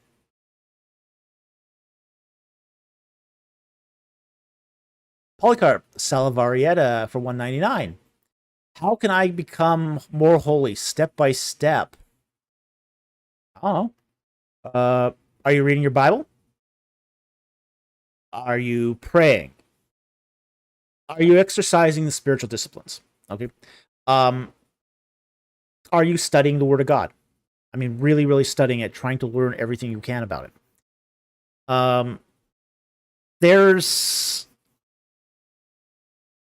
Your life has to conform to the life of Jesus Christ. That's where we find our holiness, the source of our holiness. That's how we become more holy, by emulating Jesus Christ. Okay? So the way you become more holy is by practicing the spiritual disciplines. Pray to God. Keep an open line of communication with God. Confess your sins. Repent of your sins. That's a good start. That's an excellent start. Read the Word of God. Meditate upon it. Study it. Learn everything you can about the Word of God. Hey, while not trying to be self-aggrandizing here, but, listening to this channel, where we talk about the Word of God and we teach the Word of God, surround yourself with good teachers. Teachers that can help you to grow in faith, and knowledge, grow in faith, knowledge, and wisdom. Okay, and are you part of? I'm going to ask the other question is: are you part of a vibrant faith community? A faith community, meaning a church that helps you grow, that challenges you, that allows you to discuss the Bible in an open manner, where you can bring out your questions and concerns in a safe way. Is it okay to discuss controversial questions in your church setting? So, there's a lot of steps you can do that, but it does involve spiritual disciplines. Now, as I said, you have Bible reading, study, that sort of thing, prayer, your prayer life, your confession life, that sort of thing, and your participation in the local church, the formal and the informal church. Now, as I said, there's the formal church, which is the liturgical, the sacraments, the communion, that sort of thing. But there's also the informal church, which I mentioned is basically where you discuss after church the Bible. Here's one of the things I think is one of the lost opportunities of the local church is, people come to church, they do their church service, they grab their one cup of coffee and they split. That's a lost opportunity. The informal church afterwards, where you can, if you've got a church where you can talk about spiritual things and the Bible for hours after the church service is over, that's a good church. That's the informal church. In some ways, we grow more through the informal church than through the formal church. And then finally, there's one other thing. Service. Serve the church. Serve your fellow believers. As you grow in wisdom and in holiness and in knowledge, and you come into the fullness of your spiritual gifts, put that back to work in the church. Serve.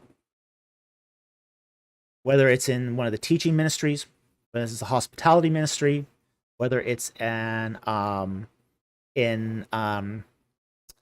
outreach, missions, evangelism, serving as an elder, serve the church. Because to serve the body of Christ is to serve Christ. You did not for the least of these, you did not for me. So that's the step-by-step guide to becoming more holy. Is to become more Christ-like. Work on your biblical literacy. Work on your prayer life and your confession. Keep short accounts. Keep short accounts. Be part of a local church body, both the formal and the informal church, and serve. And that's the path. The orthopraxis is what they would call this. The right practice. Yes, believe the right things. Believe in the historic doctrines of the Christian faith. Don't get too tied up in, say, denominational distinctives, because they can mislead you. Keep the essentials of the Christian faith central, and do the practices of right practice, orthopraxis. So you're balancing orthopraxis with orthodoxy. The reading of the Bible will help you become more orthodox. Doing the spiritual disciplines will get you into more orthopraxis. And that balance of orthodoxy and orthopraxis will lead to greater holiness. So anyway, I hope you found that helpful. Thank you very much for the super chat. Very much appreciate it, and I hope that helps.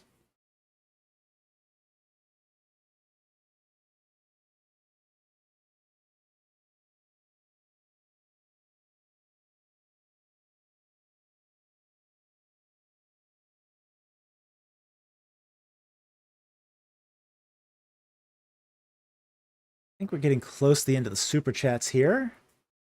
Seneca Nero asks, why do you use the King James Version and not a newer translation? In my school in Germany, we used a translation from 2014, but There is a newer translation now. Okay. What I use on this channel is the New American Standard 1977 version. Yeah, it still has some of the these and thous in there. That's traditional renderings. I don't care for that, but it's a good, solid translation. It's a new translation. It's certainly not King James. I like the New American Standard version because it's a very literal translation from the Greek and Hebrew. It's a revision, technically a revision of the American Standard version, which is also excellent, but the New American Standard is very, very good. At least if you're doing apologetics, exegetical, or serious Bible work. Now, I do also have come to really sort of like the Christian Standard Bible as well. I thought that was, despite its sort of Protestant leanings on some passages, I do very much like that edition. In fact, I've almost come to like that more, but I also don't have the CSB on my Bible software either. So for me, I'm kind of stuck between the NASB or one of the NIV or the ESV, King James, or even Young's Literal. But of those choices, I prefer the NASB 1977. It's just a little easier. I had one of my professors when I was in seminary, Richard David Beck, also used to use the NASB. And somebody asked him why he used the NASB and not something, say, with better English. And he always used to say, because he could tell what the Greek and Hebrew was under the translation. And it's really, really true. Once you learn the Greek and the Hebrew, you recognize it in the NASB. You can follow the syntax and you understand exactly what's going on underneath. I see Talbot Slates here. Hello. And he actually asks a really good follow-up question here. What about the 1995 NASV version or the Net Bible? I don't actually have a copy of the Net Bible, so I haven't had a chance to evaluate it. I think it's online mostly, but I haven't had a chance to really sort of tear into it. So I don't have, I mean, most of the time when I evaluate a Bible, I have a paper version, and I can actually thumb through it and look at the passages that I think are most likely to have distorted renderings. So, yeah, it's online. So, yeah, I prefer having physical copies of most Bibles that I actually evaluate. I mean, I will use an electronic copy when I'm on a live stream like this, but I also have, in the case of on these live streams, I have to be able to put up on the screen.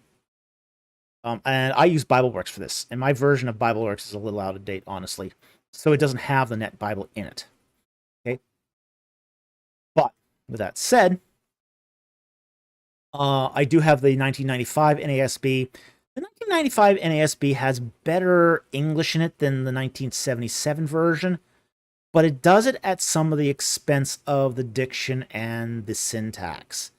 I didn't find the 1995 version an improvement. I would sort of rate it, if I was to take the versions, I'd sort of rate it, I mean, at the top of my list right now, probably the Christian Standard version, Standard Bible, then the NASB 1977, then the ESV.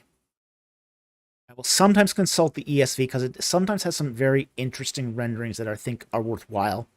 And then maybe the 1995 NASB. But again, once you get down to that level, there's diminishing returns. At that point, if I can't understand it from what's going on from the ESV, I just go right to the Greek and Hebrew, and I forget about another translation, because another translation at that point is not going to help. So at that point, I've consulted 3 translations. If that doesn't clarify the issue for me, it's right to the Greek and Hebrew. So for me, the 1995 NASB is superfluous. It just doesn't add a whole lot. So that's why I don't generally use the 1995 NASB. So anyway, Again and again, I haven't looked at the Net Bible. I haven't had the. Again, it's just not something I've had a chance to really evaluate. So anyway, thank you very much for that question. Very much appreciated.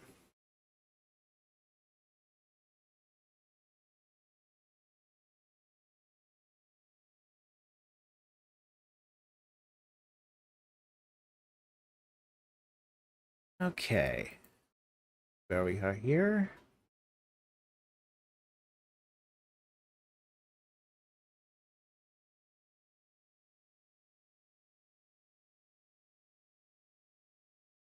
That's 9. Okay, the Bible Exegete for $10 Romanian. Thank you very much for the super chat. Good to see you here tonight. Temple dedications start with foundation or finish. Ooh, I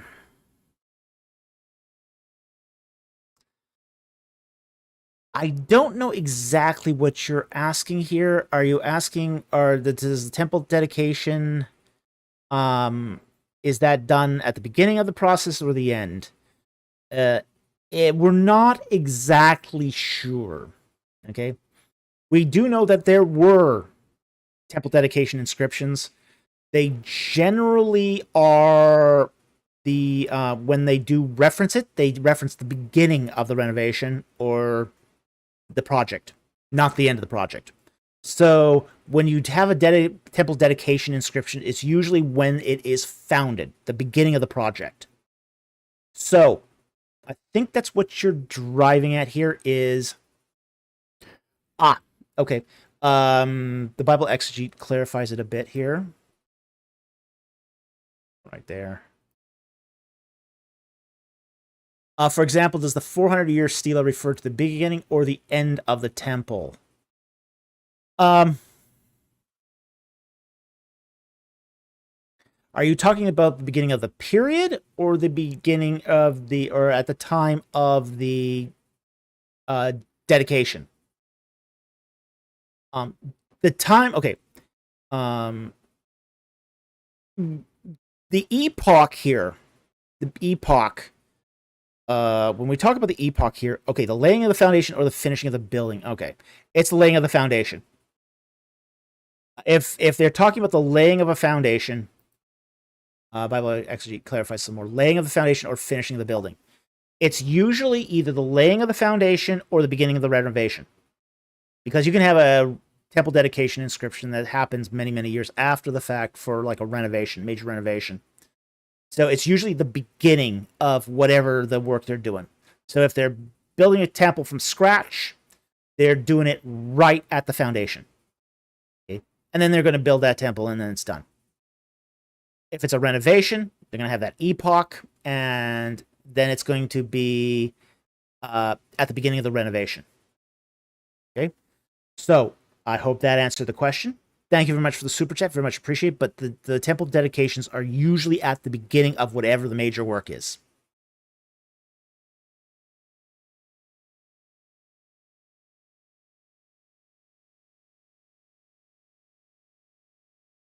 We got a very, very generous gift here from Slade Neighbors for $600 Canadian. Thank you very much for that really generous donation. We really appreciate it.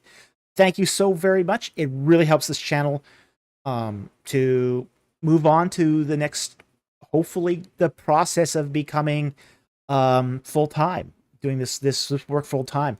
So we really appreciate that generous gift. Thank you so very much, and we really, really appreciate it. It really helps us to, it keeps food on our table, and is helping us work our way to becoming doing this full time. So thank you so very much. It was very generous.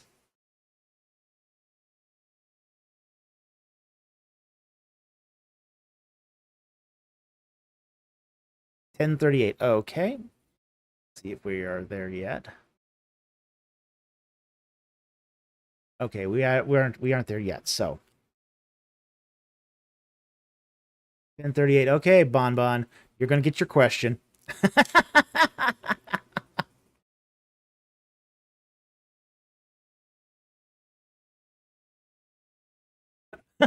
Full time, full time. Oh boy.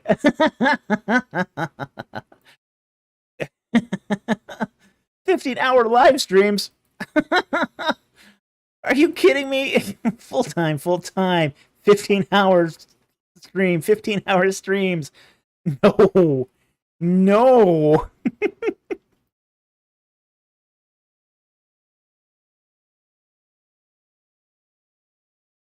Oh boy.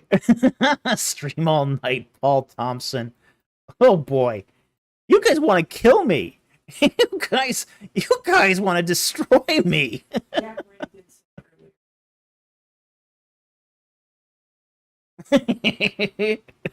Yeah, I like Jack Ray's, live streams are predicated on me being alive.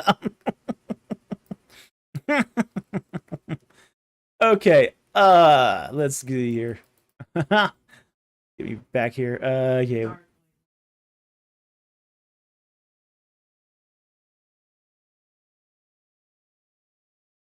Let's see here.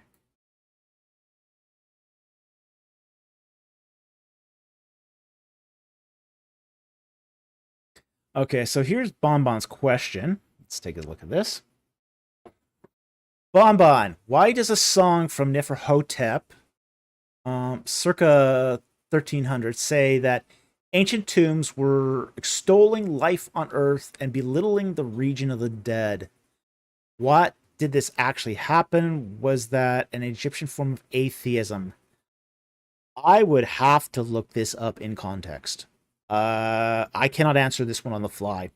Like a lot of, say, poetic texts, you really have to read it in its context. You also have to read it in its original hieroglyph, and that's too complicated to do this on the fly. Part of the reason why it's so difficult and you can't do this from translation is because Egyptian poetics is full of amphiboly. They were masters of amphiboly. They could reference several things at the same time.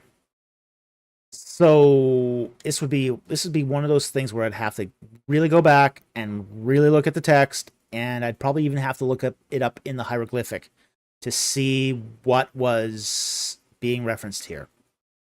So I'd love to answer this question. I can't do this one on the fly. It's just too complicated. So you got your answer. You got your answer. Just not what you wanted. You ask difficult questions, you might get deferred answers, okay? Sad face from Bon Bon. Oh, poor Bon Bon. Deferred. Yeah. Deferred indefinitely. Could be.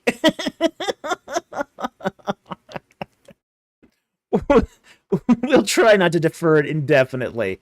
But it will probably be my copious free time that I'll need to use to find out the answer to this one.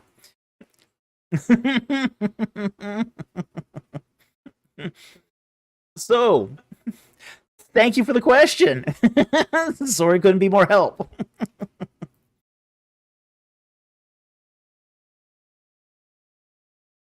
Bon Bon Oof. That's funny. Get out of here. If it relies on Dr. Falk's free time, it's game over. Game over, man. Game over.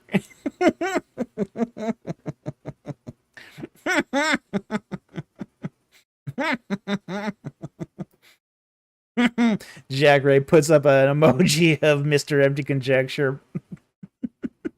About right. Could be. Okay, let's get back here to the questions. I think we're at the end of the super chats here. Yeah, we are. So, okay, so we're gonna start taking on super chats. I think we already answered that. We answered that with the Dust Devil. No, I don't. They can look that up on their own.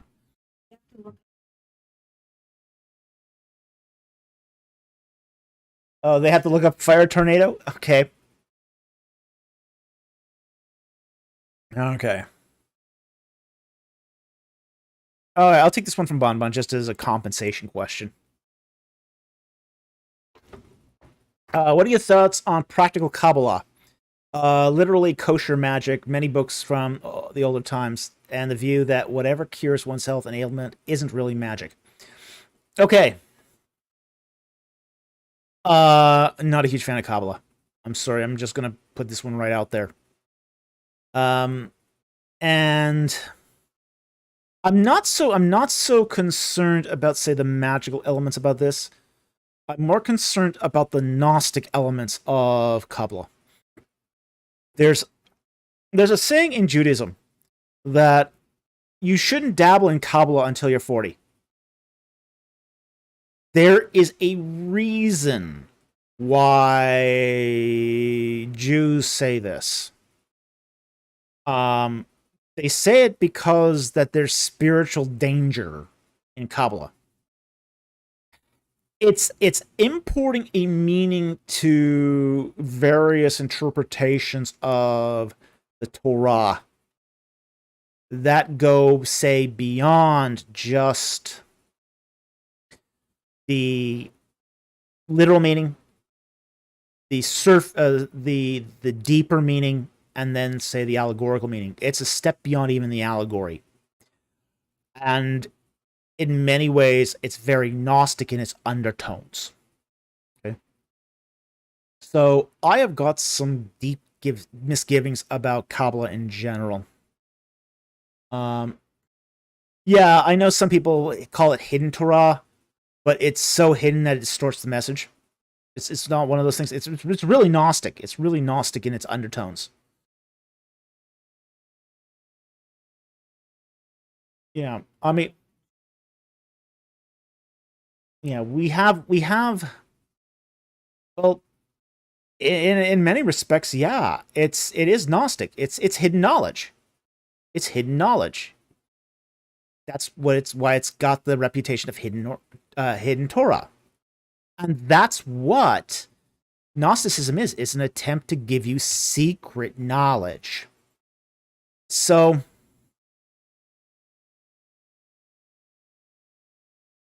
yeah, people say this, but I think it promotes strong panentheism more than any other kind of hard dualism. Yeah, that's the problem too, actually. That whole panentheism, that all is God, and God is everywhere, and or not just everywhere, but everything is God. That's just God pervades everything. I've got a problem with that too, because it also um doesn't recognize the idea that God withdraws from ritual impurity and sin. So I got a issue with that also. So I am not a great fan of sort of the ideas that come out of the Kabbalah. Kabbalah. So it's just not. I'm not grooving with it. I'm not grooving with it. I mean, Torah, fine, absolutely on board with that. Okay, all into Torah. Rabbinic literature, not so much. Kabbalah, you've lost me. You've lost me entirely because I just will not get into Gnosticism. Just will not do it. So anyway, thank you very much for the super chat, or sorry, for the question. Very much appreciate, and I hope that helped. Okay. We do have a super chat here from JP for $2. Thank you very much for the super chat. Anything to say about Philo's commentary on Genesis? Yeah, it's a very interesting ancient commentary.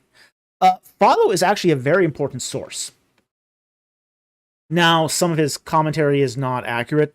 We wouldn't expect any ancient commentary to get it right all the time. But it is an important ancient source and it is highly reflective of, especially if you're doing historical theology. If you're doing historical theology, Philo of Alexandria's commentaries are important. They're very important. They reflect not only the beliefs of, say, the Alexandrian community in the 1st century BC, they also reflects a lot of the history. Much of our earliest evidence for the early Gnostic, Jewish Gnostic cults of the Sethites, Ophites, and the Cainites comes from Philo's commentaries. So he talks about these things. So his source, as a source, Philo is extremely important. It's extremely important. He's not a historian. He's a theologian. He's basically basically the sage of Alexandria. And some of his commentary is worth giving consideration. It's very highly reflective of Second Temple period Judaism. So it's a good starting point if you want to learn more about Second Temple Judaism. Very good source.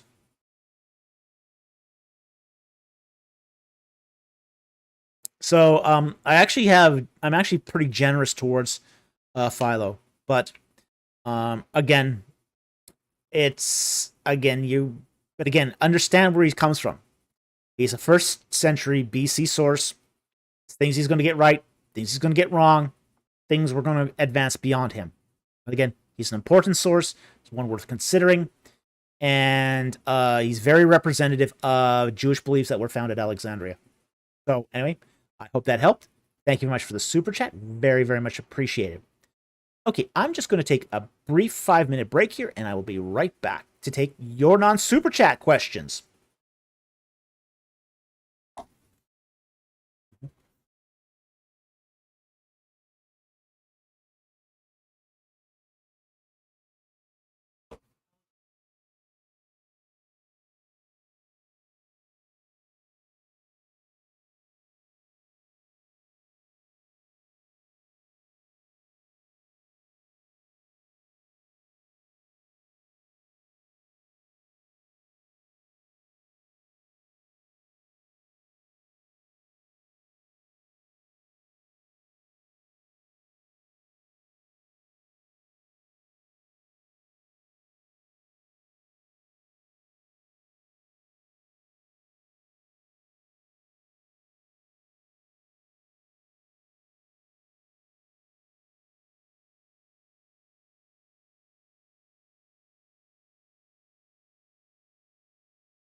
Okay, I'm back. Okay. On my what? Songs? What do you mean on my song? Oh, yes. Oh, where is there a question there?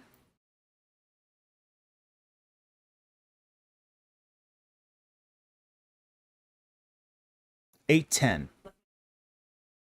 Okay, 810. Let me explain. Let me go take a look here. All the way back to the beginning here for this.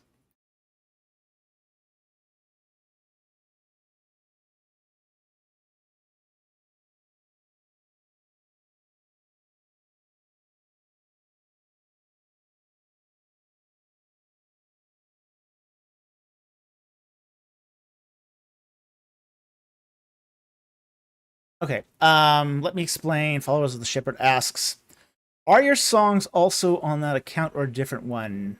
What do you mean on that account? Oh, the podcast.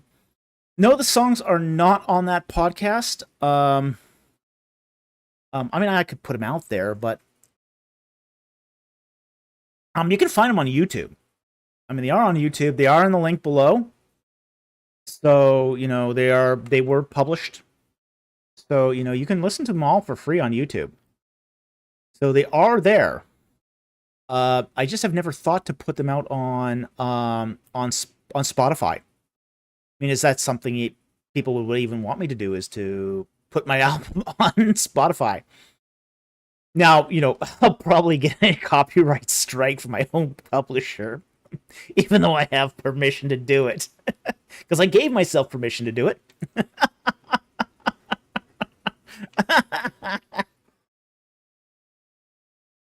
I see Jack Ray has sponsored another 5 memberships. Thank you very much, Jack.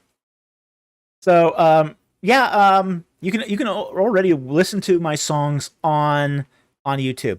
Again, the link is in the description. You can find it in the description there. But I've never thought to actually putting it on Spotify.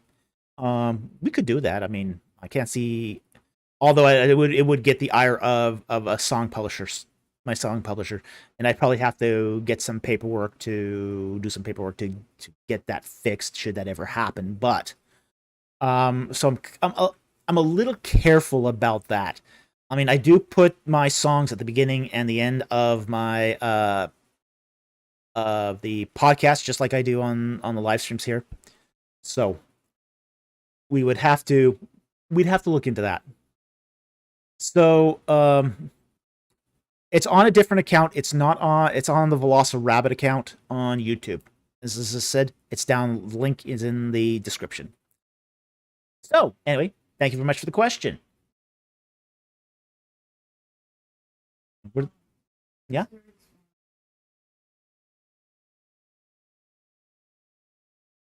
Let's see here.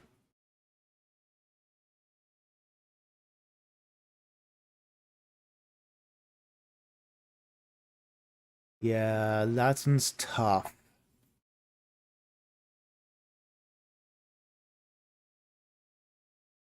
Would you see what time step it? 10:51. Okay. Any advice on having a Mormon parent? From Darkblade. Prayer. Prayer. You cannot do this without prayer. And if you're part of a church, get them to pray too. Get them to pray as well. Dealing with a Mormon parent is very, very difficult. Okay? It's very, very difficult. I mean, anytime you have an unbelieving parent in general, it's going to be hard. Children do not have a great track record at bringing their parents into the faith. Because of that parent-child relationship. Now, there have been some cases where, say, an unbelieving parent will come to Christ. It happened with my grandfather and my mother. She led him to Christ. But he was more of an unbeliever than anything else. He didn't have a belief. In the case of, say, a Mormon, they already have a set of beliefs that are firmly ingrained in them. And with that ingraining also comes a community that reacts poorly to people who convert. Okay, Mormons run a risk of being ostracized by their community should they convert to Christianity. Okay, so that's going to be very, very difficult to do with a Mormon parent. It's going to be very difficult to do.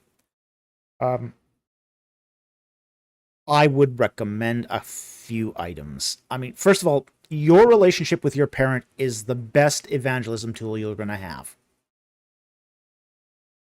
Especially if your parent already trusts you. If your parent already trusts you, then the degree of trust between you and your parent is going to influence the degree to which your Mormon parent is going to believe what you say about both Christianity and about Mormonism. Other thing is, again, the maximum rule applies here. Don't take anything away without giving something back. If you're going to expose the false Jesus of Mormonism, you also got to replace it with the true Jesus of Christianity. That's very important because there has to be a fallback position. There's no shame in being wrong. No shame in being wrong. No shame in being deceived. And we are all deceived in something sometimes. But once we are shown to be deceived, we have to be also shown that there's another way out. There's a better way. So,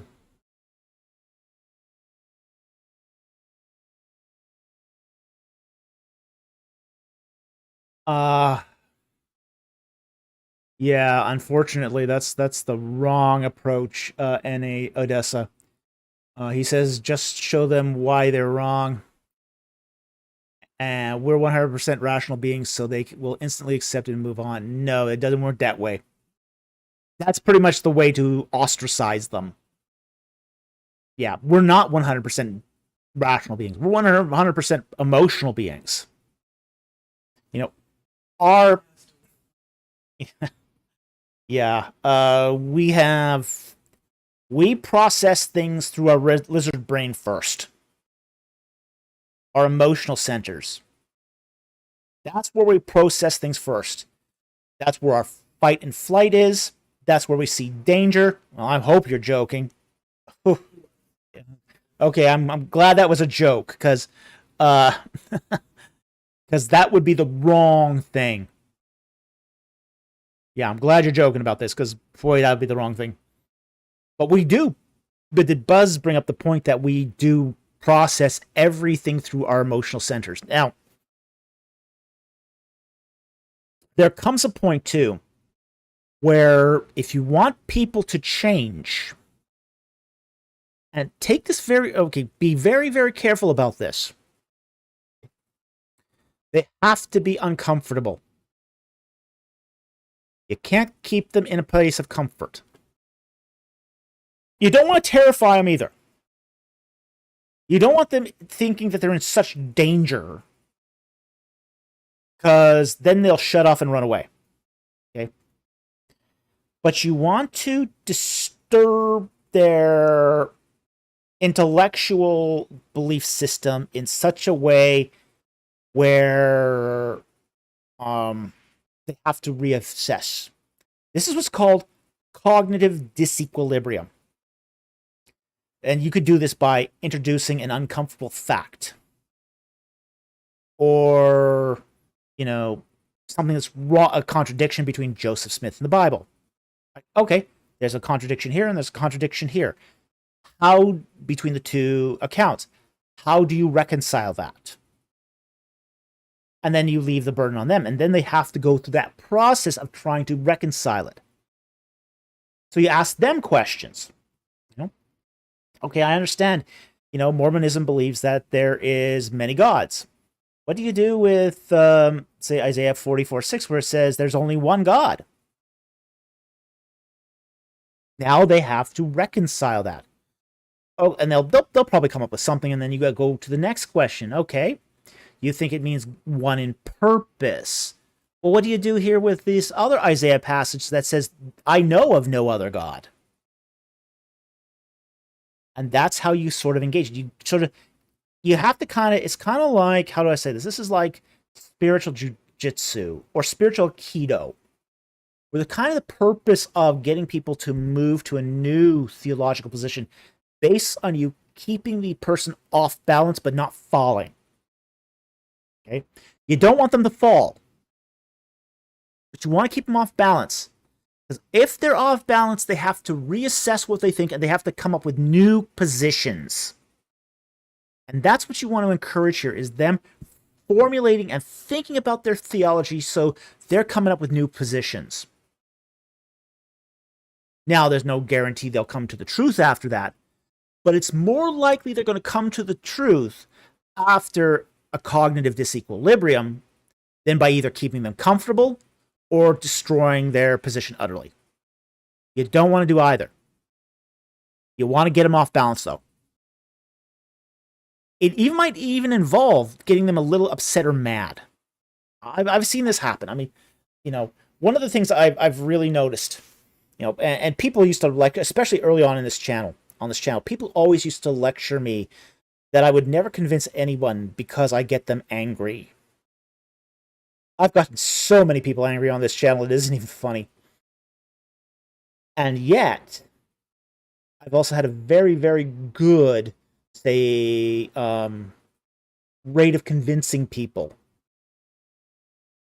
Because it's not me who's convincing them. I'm just pointing out the inadequacies of the position.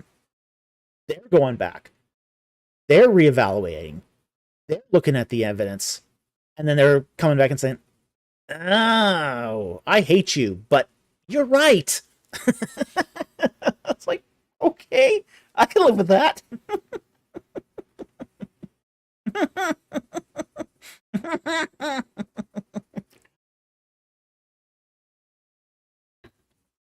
So, I mean, I can totally live with this. Okay?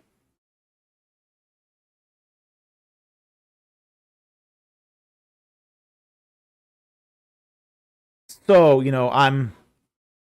So, again, you got to get people slightly off balance intellectually, emotionally. And then they will reevaluate, they will restructure their beliefs based on the evidence that, you might ask them about. But until you get them off balance, they won't change. They won't change. They're comfortable. They're comfortable with the beliefs. They won't change. So that's what I would suggest how to deal with Mormon parents, is to do what you would do with any sort of, evangelism. Again, because these are your parents, you got to respect them. You can never raise your voice. Never use harsh language. Okay? But ask them questions. Ask them, I've heard this. Well, what do you think? Because this contradicts. This is what I read in the Bible, but it seems to contradict the Book of Mormon here. What do you think about that? How do you reconcile it? And if you go there long enough, they're going to change their ideas in one way or the other. So anyway, I hope that helped. Thank you very much for the question. It's a serious question, and we do take that seriously because we know souls are on the line here. So thank you very much for asking that question. Okay.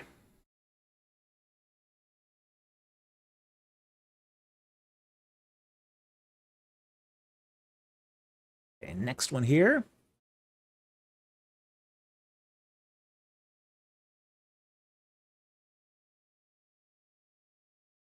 Way back to 824. Okay.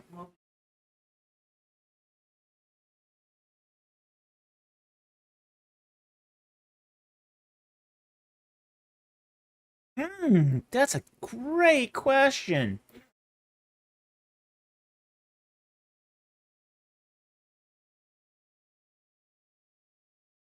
What was it? 20?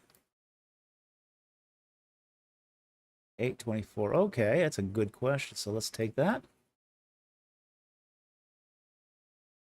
824.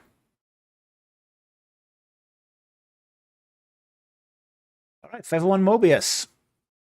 Did Pharaoh drive the chariot or ride as an archer? It depends what he wanted to do. I mean, frankly, pharaohs did joyride their chariots. Most of them were perfectly capable as chariot drivers. Now, your typical Egyptian chariot was a two-man team. One guy served as the archer, the other one served as the driver. Okay. So when you ask, did Pharaoh drive the chariot or ride as an archer? It depends what he wanted to do. There was chariot racing in Egypt. These guys did get into the chariot and they joyrided them.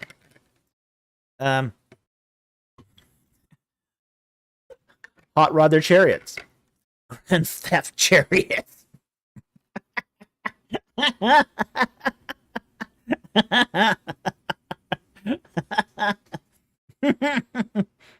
But when they went to war, and they were on chariots, they would usually do the arch.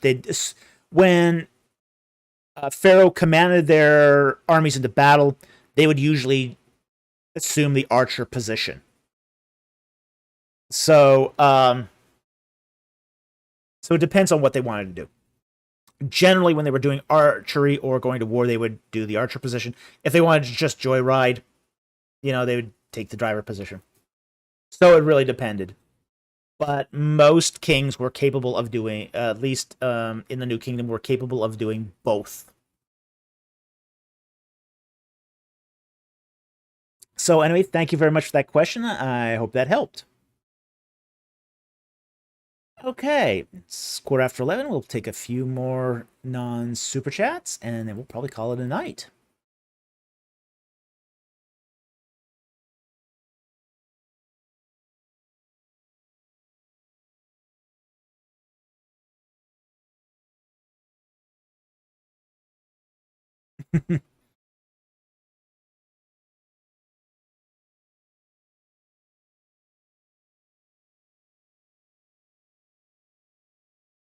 Francis Dobbs, the coffee mug. OMG, LOL. Yes, we have Mr. Empty Conjecture mugs. They're on the merch store. This is one of my favorite mugs. I love this mug. Okay, so yes. Yes, we have a Mr. Empty Conjecture mug here.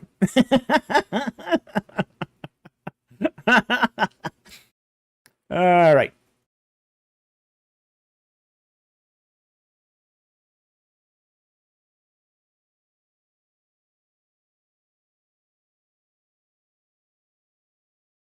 So let's see more here.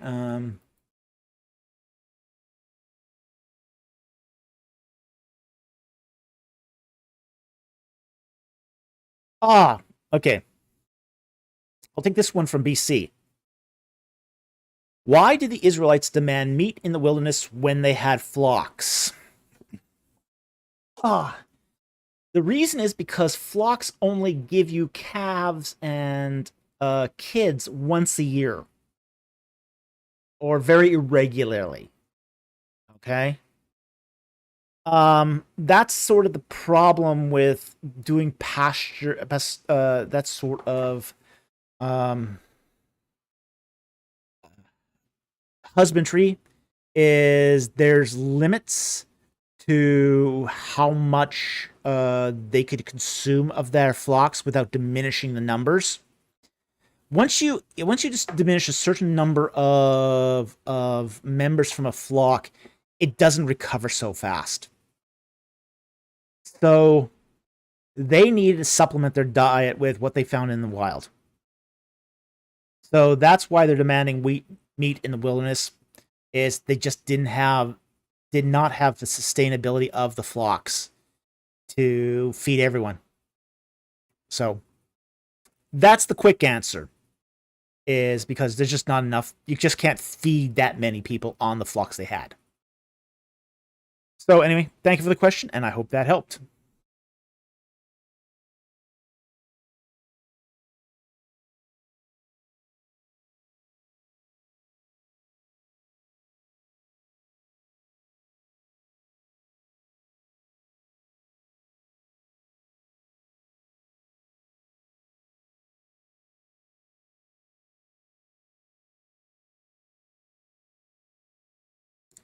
Take this one from Dale McKenzie. How far could the Israelites travel in 3 days?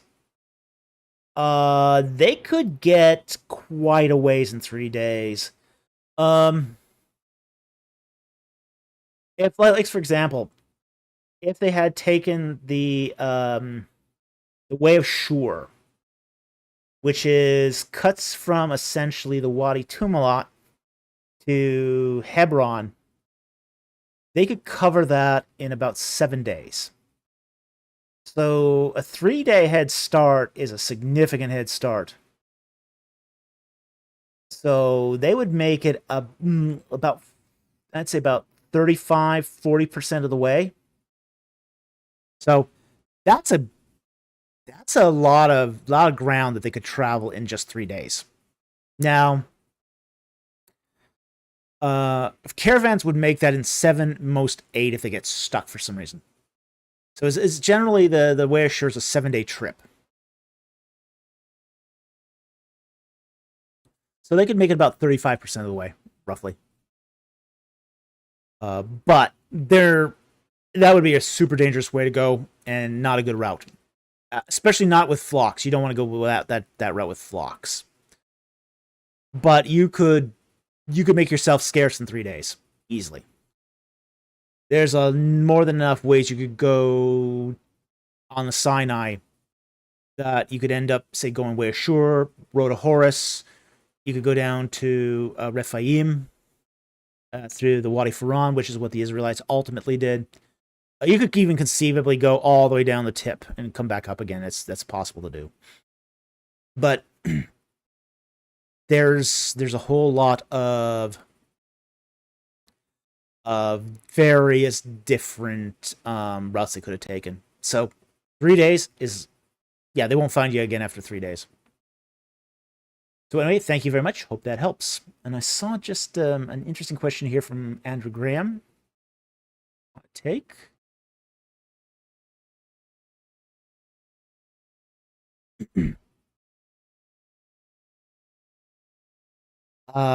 Andrew Graham says, was every Israelite bound into slavery, or did they do other duties as well?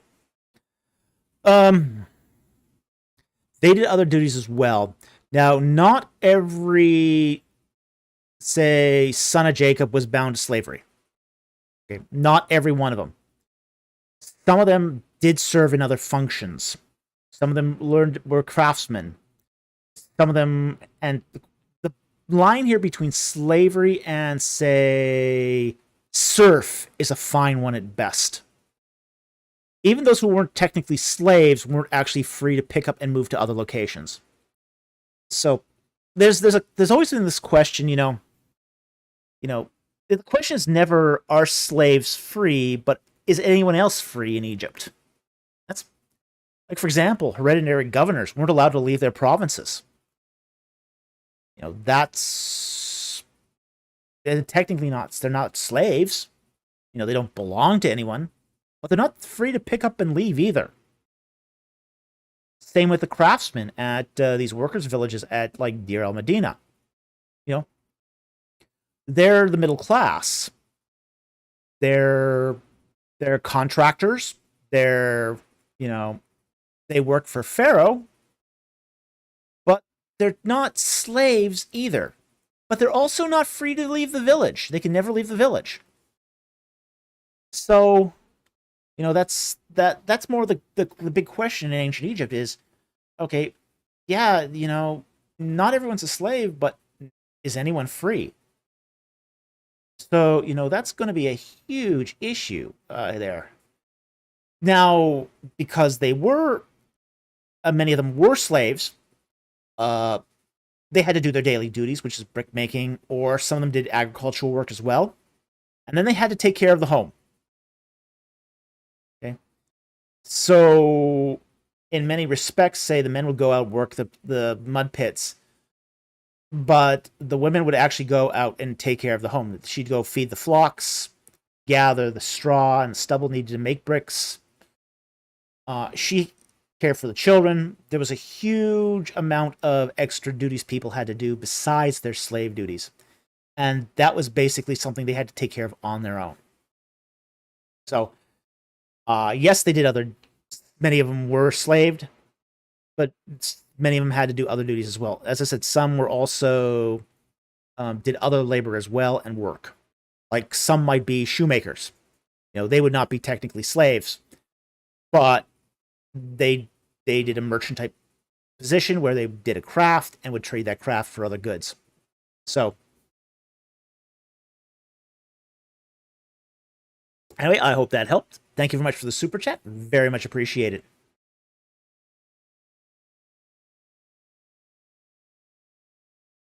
Hmm?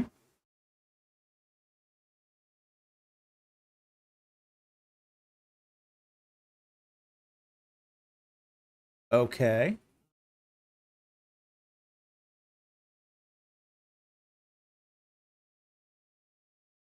What's the timestamp?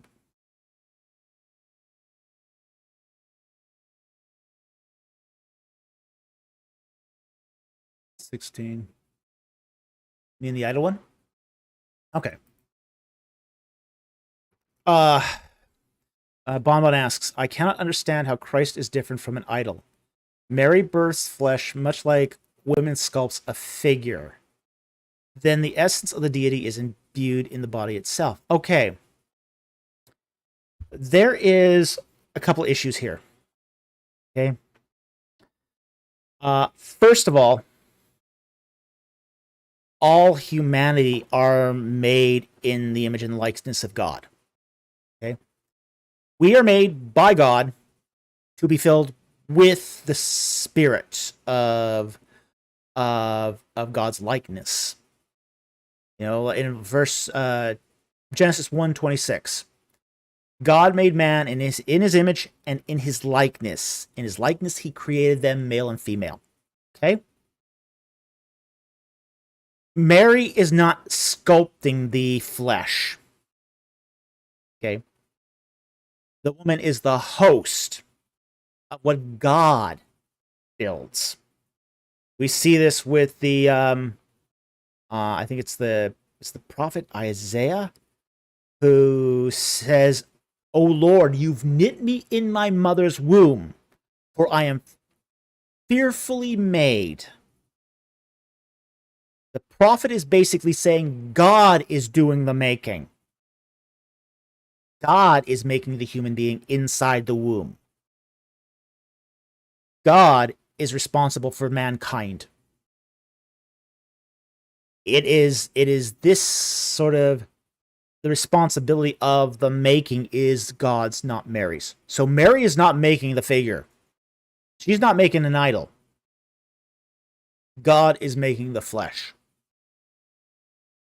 God is imbuing it with his deity. Okay? So it's not an idol. It's not an idol. It's meant to host the Spirit of God.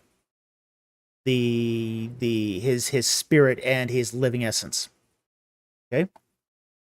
So this is all Old Testament right from the start. We find it carried through the prophets as well. Okay? So it's not an idol. It's not an idol, not in the pagan sense. But it is a likeness and an image of God, the Imago Dei. How God designed human beings to be like, to reflect his image and his likeness. So, and you look at say the passage in Genesis 1, 1-3, where it talks about the creation being like a temple. It's like a temple.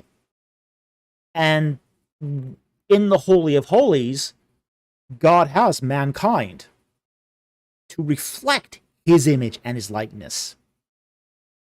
So because the human being is to reflect God's image and God's likeness, it is not unreasonable that God would choose to reveal himself as a man.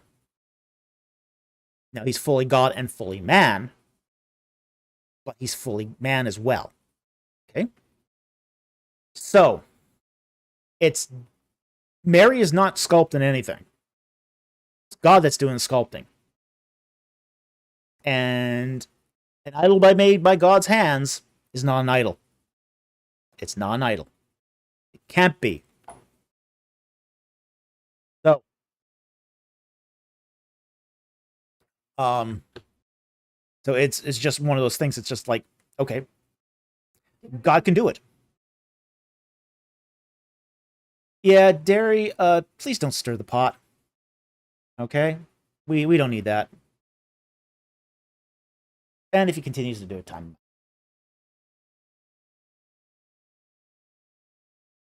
Now, okay, Bonbon, did that help? Did that help, or did it confuse things more?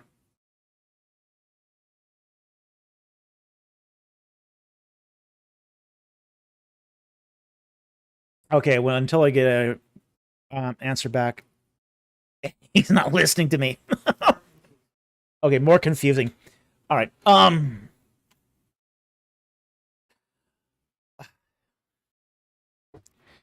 You know why an idol is wrong, right? An idol is wrong is because we're taking something that's not God and worshiping it as God. Okay? We're taking something that's in nature. That's what an idol is. You're basically taking something in nature, whether it's another god, another spirit, an animal, and we're elevating it to the level of the God who created the universe. Do you agree that's an idol? Okay. Again, he's probably still thinking about this. So anyway, the fact is, if if God manifests himself in flesh, God who created the universe became a man, he can't be an idol because you're not worshiping something that's not God. You are worshiping God in human flesh. That's not an idol. Can't be an idol by definition. So we probably want to move on from here, but that is probably the simplest we can put it. You cannot, if God is himself a flesh, comes in flesh, he can't be an idol because you're worshiping God. It's that simple. So think about that, reflect upon that. Don't respond to it, just sort of think about it. Okay? All right, awesome. Awesome. Glad to hear you're going to think about it. Okay, so let's move on to some more questions because we still got about roughly a half hour if I decide not to call it early. We're going to take a few more non-super chats. And I think we had one super chat come in. Let me just check here.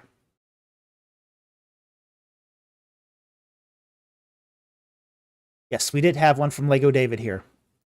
Any evidence for 10 Romanian? Thank you very much for the super chat. Any evidence of the Edomites being monotheistic? Circumstantially, yes. Okay. Now, one of the things about, say, the Edomites is they seem to worship one god, Hus. Okay, that's their big god. Of the other circumstantial evidence is that the Israelites, the prophets, are accusing all the surrounding nations of idolatry. You know, the prophets are saying that those Moabites, they're bad. They're polytheists. They're idolaters. Those Ammonites, they're bad. They're polytheistics. They're idolaters. Those Egyptians, they're bad. They're polytheistic. They're idolaters. Those Assyrians and Babylonians, they're bad. They're idolaters. They're polytheistic. Those Edomites, oh, they're wise.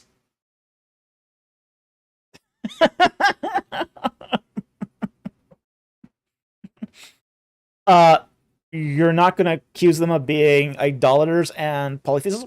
Nope. Nope.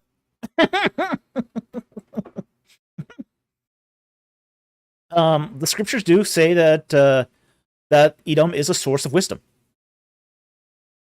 So, the other thing we see too is of the nations that are prescribed that they cannot become, like, for example, the Moabites aren't allowed to be integrated into the Israelites for 10 generations.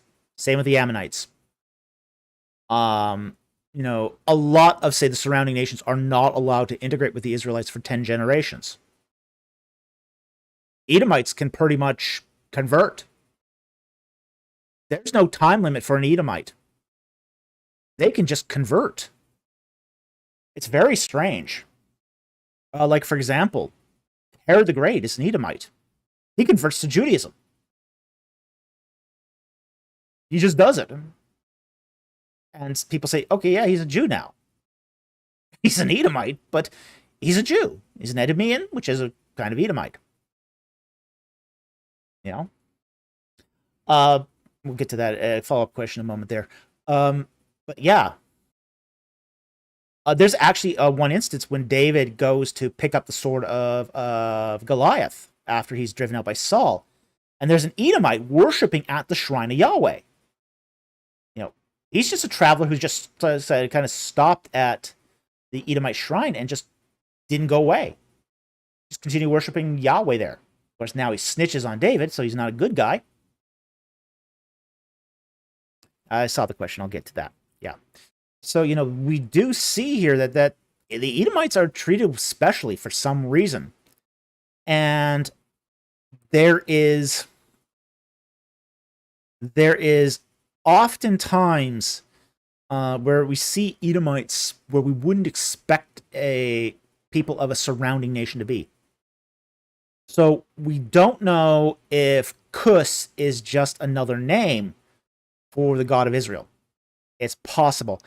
One of the things with Cus is it doesn't have any related etymology. We don't know what Cus means. It's not common Semitic. We don't know where they got that name from. It's very odd though. It's a very strange history to Edomite religion. And until we get some text that clarify this, there's not a whole lot we can say about it, just because it's just so different. It's just so different in a lot of ways, and the Israelites treat them as different. So yeah, that's yeah. So anyway, I hope that answers your question. Thank you very much for the super chat. Very much appreciate it. It's an interesting question. Again, a lot of it's circumstantial, but it's very suggestive. Okay, I did see a follow-up question here that was interesting. From Paul Thompson, was Ruth an exception? Oh, yes. Yes. Ruth was an exception. Her posterity should not have been introduced into the congregation for 10 generations. Her fourth generation is, of course, King David. Yeah, she was an exception to the Moabite. Yeah, she's an exception to show God's grace. Why is Ruth's children admitted into the congregation? Grace. God's unfathomable grace. That's really important here, because all these laws, all these rules can be overridden by grace. God's grace is generous. And this is another example of God's generosity towards, say, a believing Gentile. Ruth was a believing Gentile.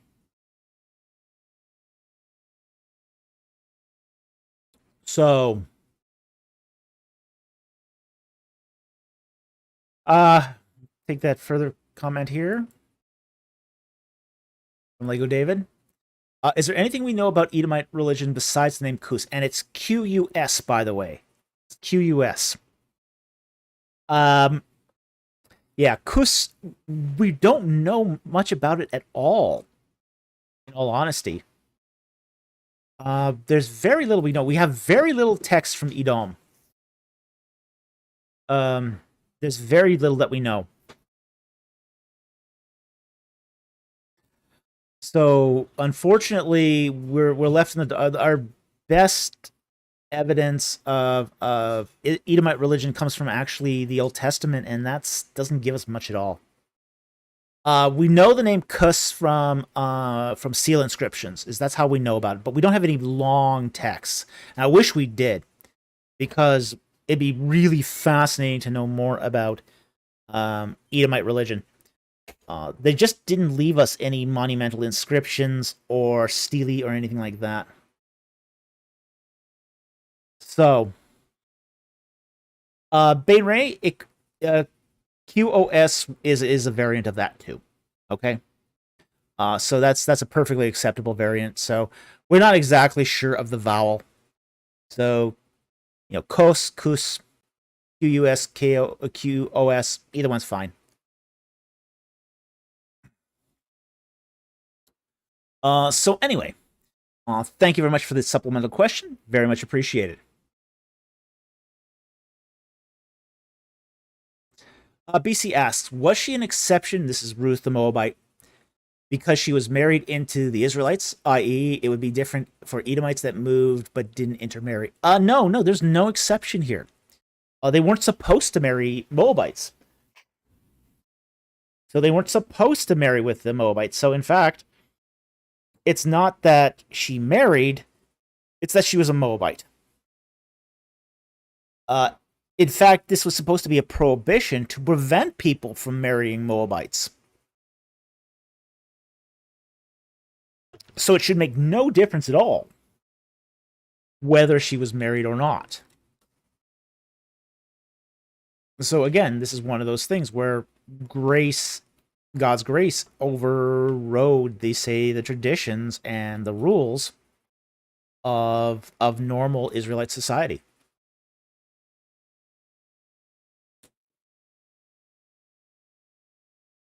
Oh boy, another great question from Lego David. Why did Israel leave so many religious texts behind, but not from Edom at all? A lot of that has to do with the exile. Okay? With the Babylonian exile, there was a lot of incentive for the Israelites to preserve their culture. You know, they ended up in a foreign land, and they were struggling to maintain their cultural identity despite being surrounded by the gods and culture of Babylon. Okay? So, you know, they arrive with all these texts, and now it's incumbent upon them to preserve those texts. So they start copying. They start making copies. Lots and lots and lots of copies. So under those circumstances, you know, they're relocated. They're forced to integrate with the culture, but not in a way that diminished their cultural identity.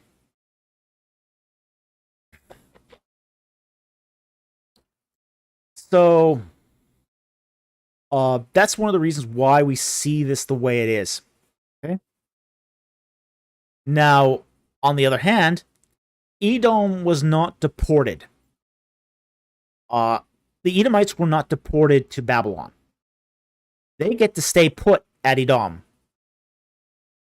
And eventually the Edomite kingdom falls apart and becomes the Egemean kingdom. Okay.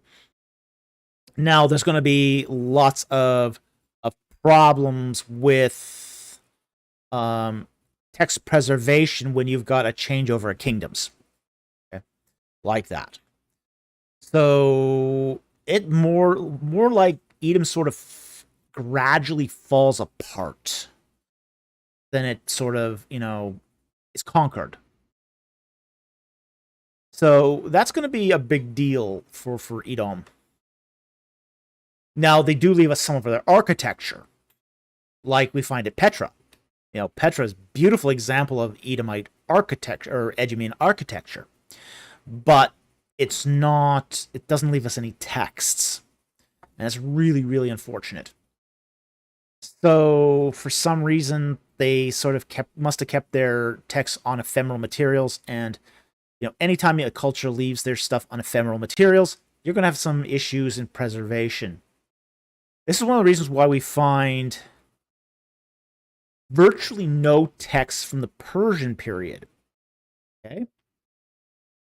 We find more texts from the Assyrian period than we do from the Persian period, even though the Persian Empire is larger.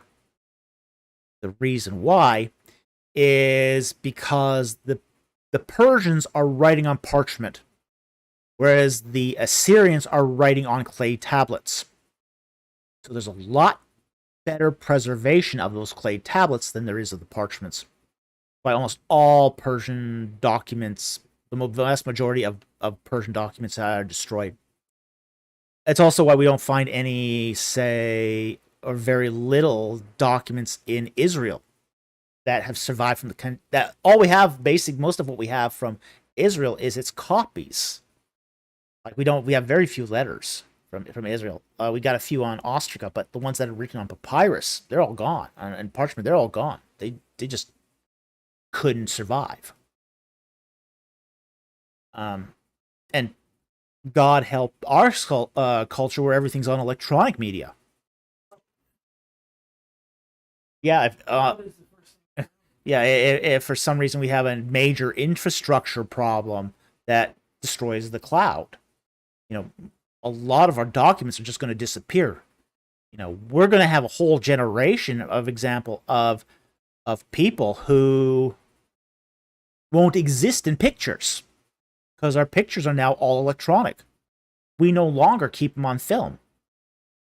If there's a data infrastructure collapse or calamity, there's going to be a whole generation who won't be pictorially represented because there's not going to be any way to retrieve those images. We're going to have more images. There's more images floating around of our grandparents than there are of us. Yeah. Oh, okay. Hey, 20-year-olds to great-grandparents. Okay? Yeah, they're going to... Paul Thompson said, alien archaeologists would have fun figuring out monoculture. Oh, yeah, there's going to be a lot of guessing. They're going to guess that we're prehistoric because we didn't keep hard copies of anything. Yeah. So, yeah, we are at incredible risk of a data collapse. As we have no hard copies of anything. You do have to say this about the Egyptians. Their stuff lasted. Of course, they had a good environment too. But you carve it on stone, that's going to last. That's not ephemeral materials. Even in, say, the papyrus. If it's in a desert environment, it'll last thousands of years as well. So, we're not going to have those luxuries. Jack Ray adds here. Now, there's a burning subject, nitrocellulose. Oh, yeah. Movie films. Yeah. Yeah, that is not a good thing. What was it now? Like, the movie industry estimated that we're going to lose 90% of the films ever made because they are on nitrocellulose. They're degrading badly, and they're not being converted to DVD because of expense. Yeah. Yeah. Well, it does actually. It's actually quite expensive version process. It's something like they have to scan those a frame at a time. It costs $100,000 a film, maybe, but yeah, it's really expensive to convert nitrocellulose to DVD.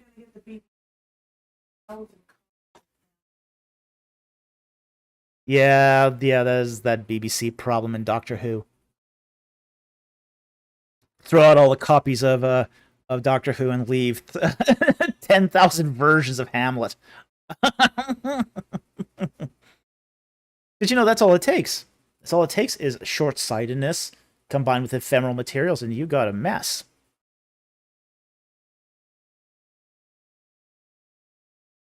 Oh yeah, absolutely 1,000 clever boy. We've lost a lot of films from the silent era. A lot of them. Yeah. But here's the thing: we're losing a lot of films from the voiced era, not just the silent era. We are losing a lot of our culture. Surprisingly, we're losing some big names. There's some films that were done by Fred Astaire that haven't been converted. I'm not into dance movies myself, but yeah, you get some really, really big names, and their works are not getting all converted because they're weighing that cost-benefit ratio. So, I'm going to take here probably one more question and then we'll call it a night. We're 10 minutes to midnight here. So, we've gone almost 4 hours. I didn't think we would go that long tonight. I will take one more non-super chat and then we'll probably call it a night. Probably the last one. Jack Ray, yay, 4 hours. We took a lot of non-super chats tonight, so we did more than our fair share of non-super chats. So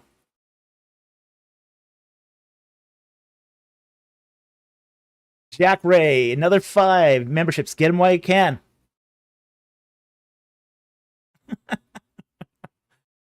Yeah, get them while you can.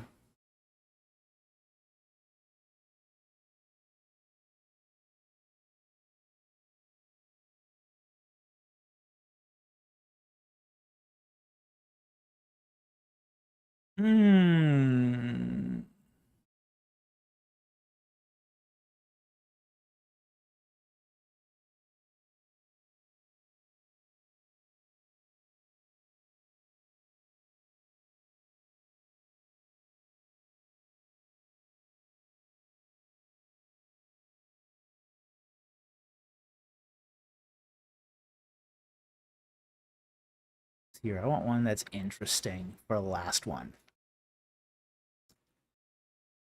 I want an interesting last question.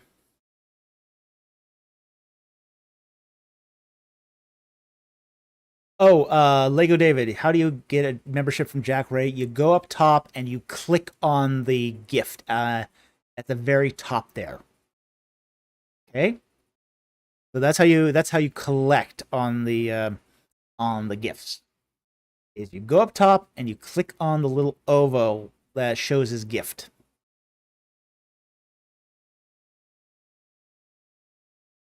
There's 5 available still.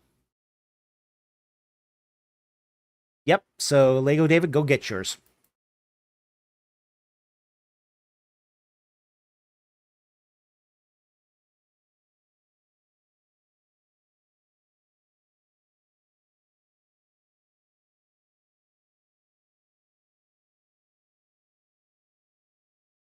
I'll take this one as the last one of the night.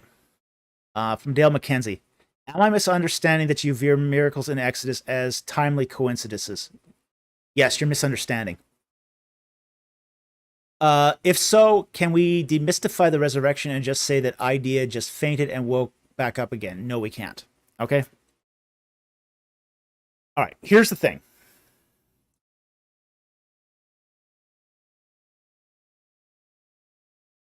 My view of miracles as far as Exodus is concerned is that God used providence to move people into position. This is not just a timely coincidence, okay? This is God manipulating events so that everybody is in the right place at the right time, okay? So, I don't think that the Exodus is just timely coincidences, but I think God is using events and natural phenomena to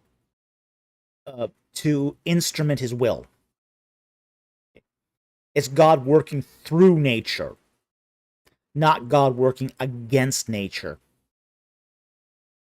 So that's different. That's a different sort of standard here. These are hyper. Most of these events in the Exodus are not actually supernatural events anyway. They're hypernatural events. These are events that we do see in nature, but they are sort of amplified. They're not unnatural. There's a couple ways you can define a miracle here. Okay, you can define a miracle as basically God doing a violation of the laws of nature. Okay, that's a very sort of Enlightenment definition of miracles. It's not necessarily a biblical definition of miracle, but it's the fundamental process. The idea is that of, say, a violation of nature is that there are laws of nature that normally cannot be circumvented, and a miracle is a violation of a law of nature. Now, we do see violations of nature in Scripture. Okay. Having problems, Lego David, finding that? Okay. It is, again, you have to go to the very, very top where you see the super chats, the little ovals at the top of the live chat, and click on that. The one for Jack Ray. Okay. His gift, and it says 5 gifts. Okay. So, you might have to log in and out if you can't obtain it. So, just be very quick. I'll say that. Okay, so you do have the kind of miracle which is a violation of nature, but you also got other kinds of miracles too, which are sometimes called miracles of timing. Okay, the idea here is these are natural or hypernatural events which coincide with God's perfect timing. You know, basically, it's a miracle because it happened right at the moment when you needed it most. 5 minutes too soon, wouldn't be any use. 5 minutes too late, you're done for. You know, for example, we know from, say at Jericho, when the walls come crumbling down. Well, okay. Did God violate any laws of physics, of nature, by bringing down the walls, those mud brick walls at Jericho? Probably not. But boy, that is incredible timing, that on the 7th day of the 7th rotation around and blowing the 7 horns and shouting, those walls came coming down. Violation of nature? Any law of nature there? No. But it is a miracle of timing. So you do have those kind of miracles too. Well, okay, the water to wine thing is a violation of nature. Okay. Now, there are violations of nature. You know, you mentioned here the water to wine. Perfect example of a violation of the laws of nature. In the laws of nature, water does not automatically turn to wine. Doesn't happen. So the water to wine is a violation of the laws of nature. Okay? Jesus walking on water is a violation of the laws of nature because gravity would pull him underwater.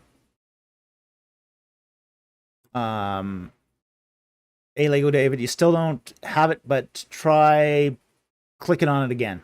See if you can get it.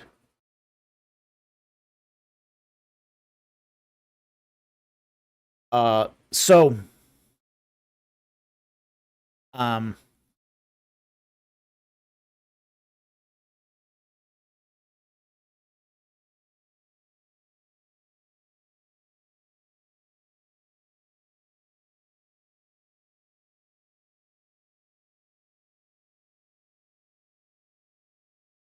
okay, so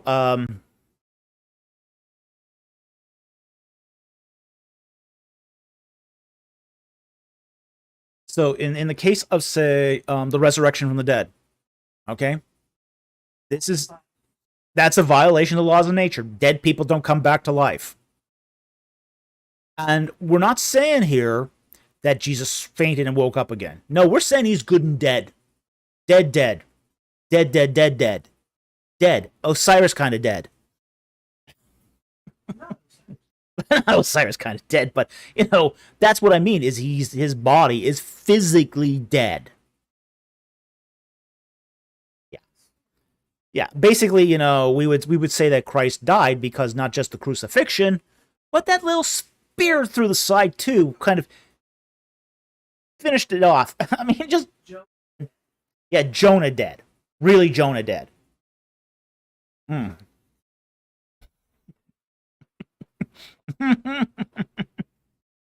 Darkblade, take a shot every time he says dead. Okay, so what we're dealing with here is more than one kind of miracle. Okay, that's what we're dealing with here in the biblical text. It's more than one kind of miracle. You got the hypernatural miracles, and then you got the supernatural miracles. The ones that are violations of laws of nature, those are the supernatural kind. The ones of, say, providence, those are the hypernatural kind of miracles. They're both miracles in their own right. They're just qualitatively a little different. Okay? So we're not denying there's miracles. We're just using the text here to nuance this. We are representing these miracles as the Bible is representing them. And I think that's something really, really important that we have to keep in mind here, is we have to represent these miracles as the Bible itself is representing them. And I think that is really, really important. Snowdale, I hope that answered your question. Thank you very much for that question. We really, really appreciate it. Okay, I see that. Okay, so Lego David, it looks like they ran out. So unfortunately, you might have to wait if Jack is generous next week. So unfortunately,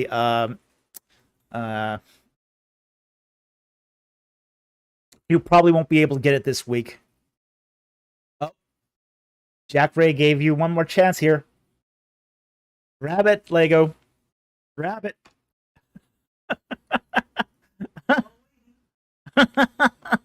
We're waiting, Lego.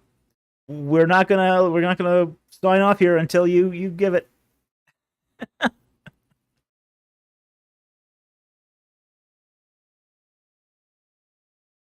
Okay. Okay. Did you click on the? Okay. Did you get the? Okay. Did you?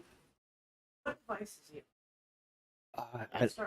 Okay. What device are you on? We're doing some tech support here for for gifts.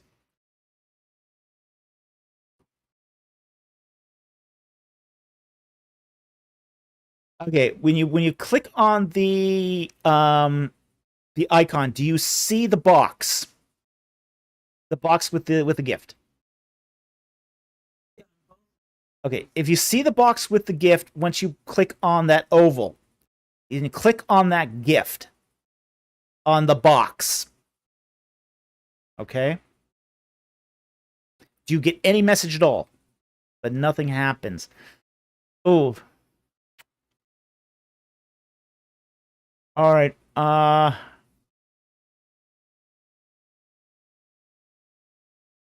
probably it's going to show up on our door and we're going to have to walk them through it.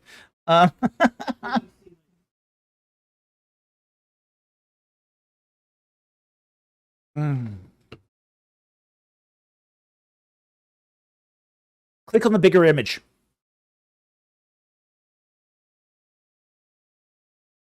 Click on the bigger image.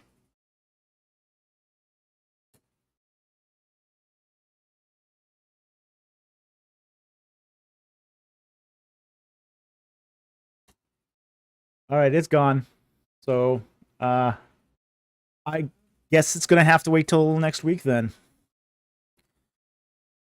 Yeah, nobody took it, but it's, well, they time out. They time out, so, I don't know how that works.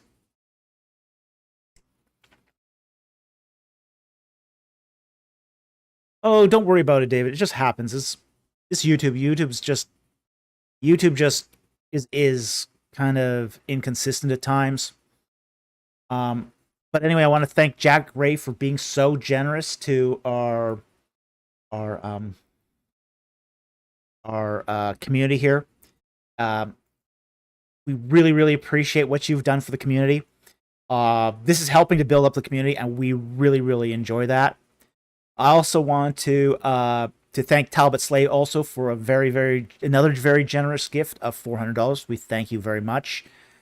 Again, this is building us up and helping us to go independent, and we really appreciate that. Okay, so we're going to wrap it up at this point here. We want to thank everyone who joined us tonight. It was another great night. I love these live streams, and I love interacting with the community. This is the best, because I said before, the best community any YouTuber can have. BC.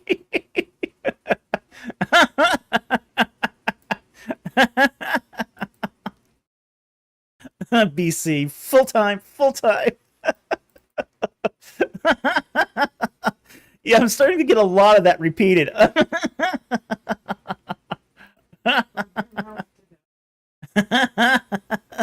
From their mouth to God's ears.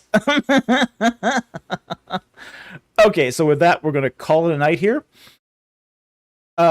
I want to thank everyone who joined us tonight. I want to thank our super chatters and the people who've given us donations and gifts. Thank you so very much. Your help keeping us going. You're helping us make progress towards going full time, and we so appreciate that. We can't do it without you. So, we are humbled that you've decided to support this channel. We know we got a lot of there's a lot of channels out there you could support. So the fact that you're supporting ours really does, humble us and touches us deeply. So we so appreciate it, and I'm so grateful. We also want to thank our Patreon supporters who, help us to upgrade our equipment, keep the lights on, pay for the electricity. We also can't do it without you guys, so we really, really appreciate your support and the support of our YouTube members. And finally, we want to thank our subscribers who watch our videos, like and comment, and spread to the algorithm. And again, in case you weren't aware, we are now posting these live streams on our podcast on Spotify. So if you don't have the opportunity to watch this live, you can always listen to it on Spotify or your preferred podcast service. And with that said, thank you very much for joining us tonight. You guys have a great night. It's been great to be with you, and I will see you next time on Ancient Egypt and the Bible. Good night, everyone.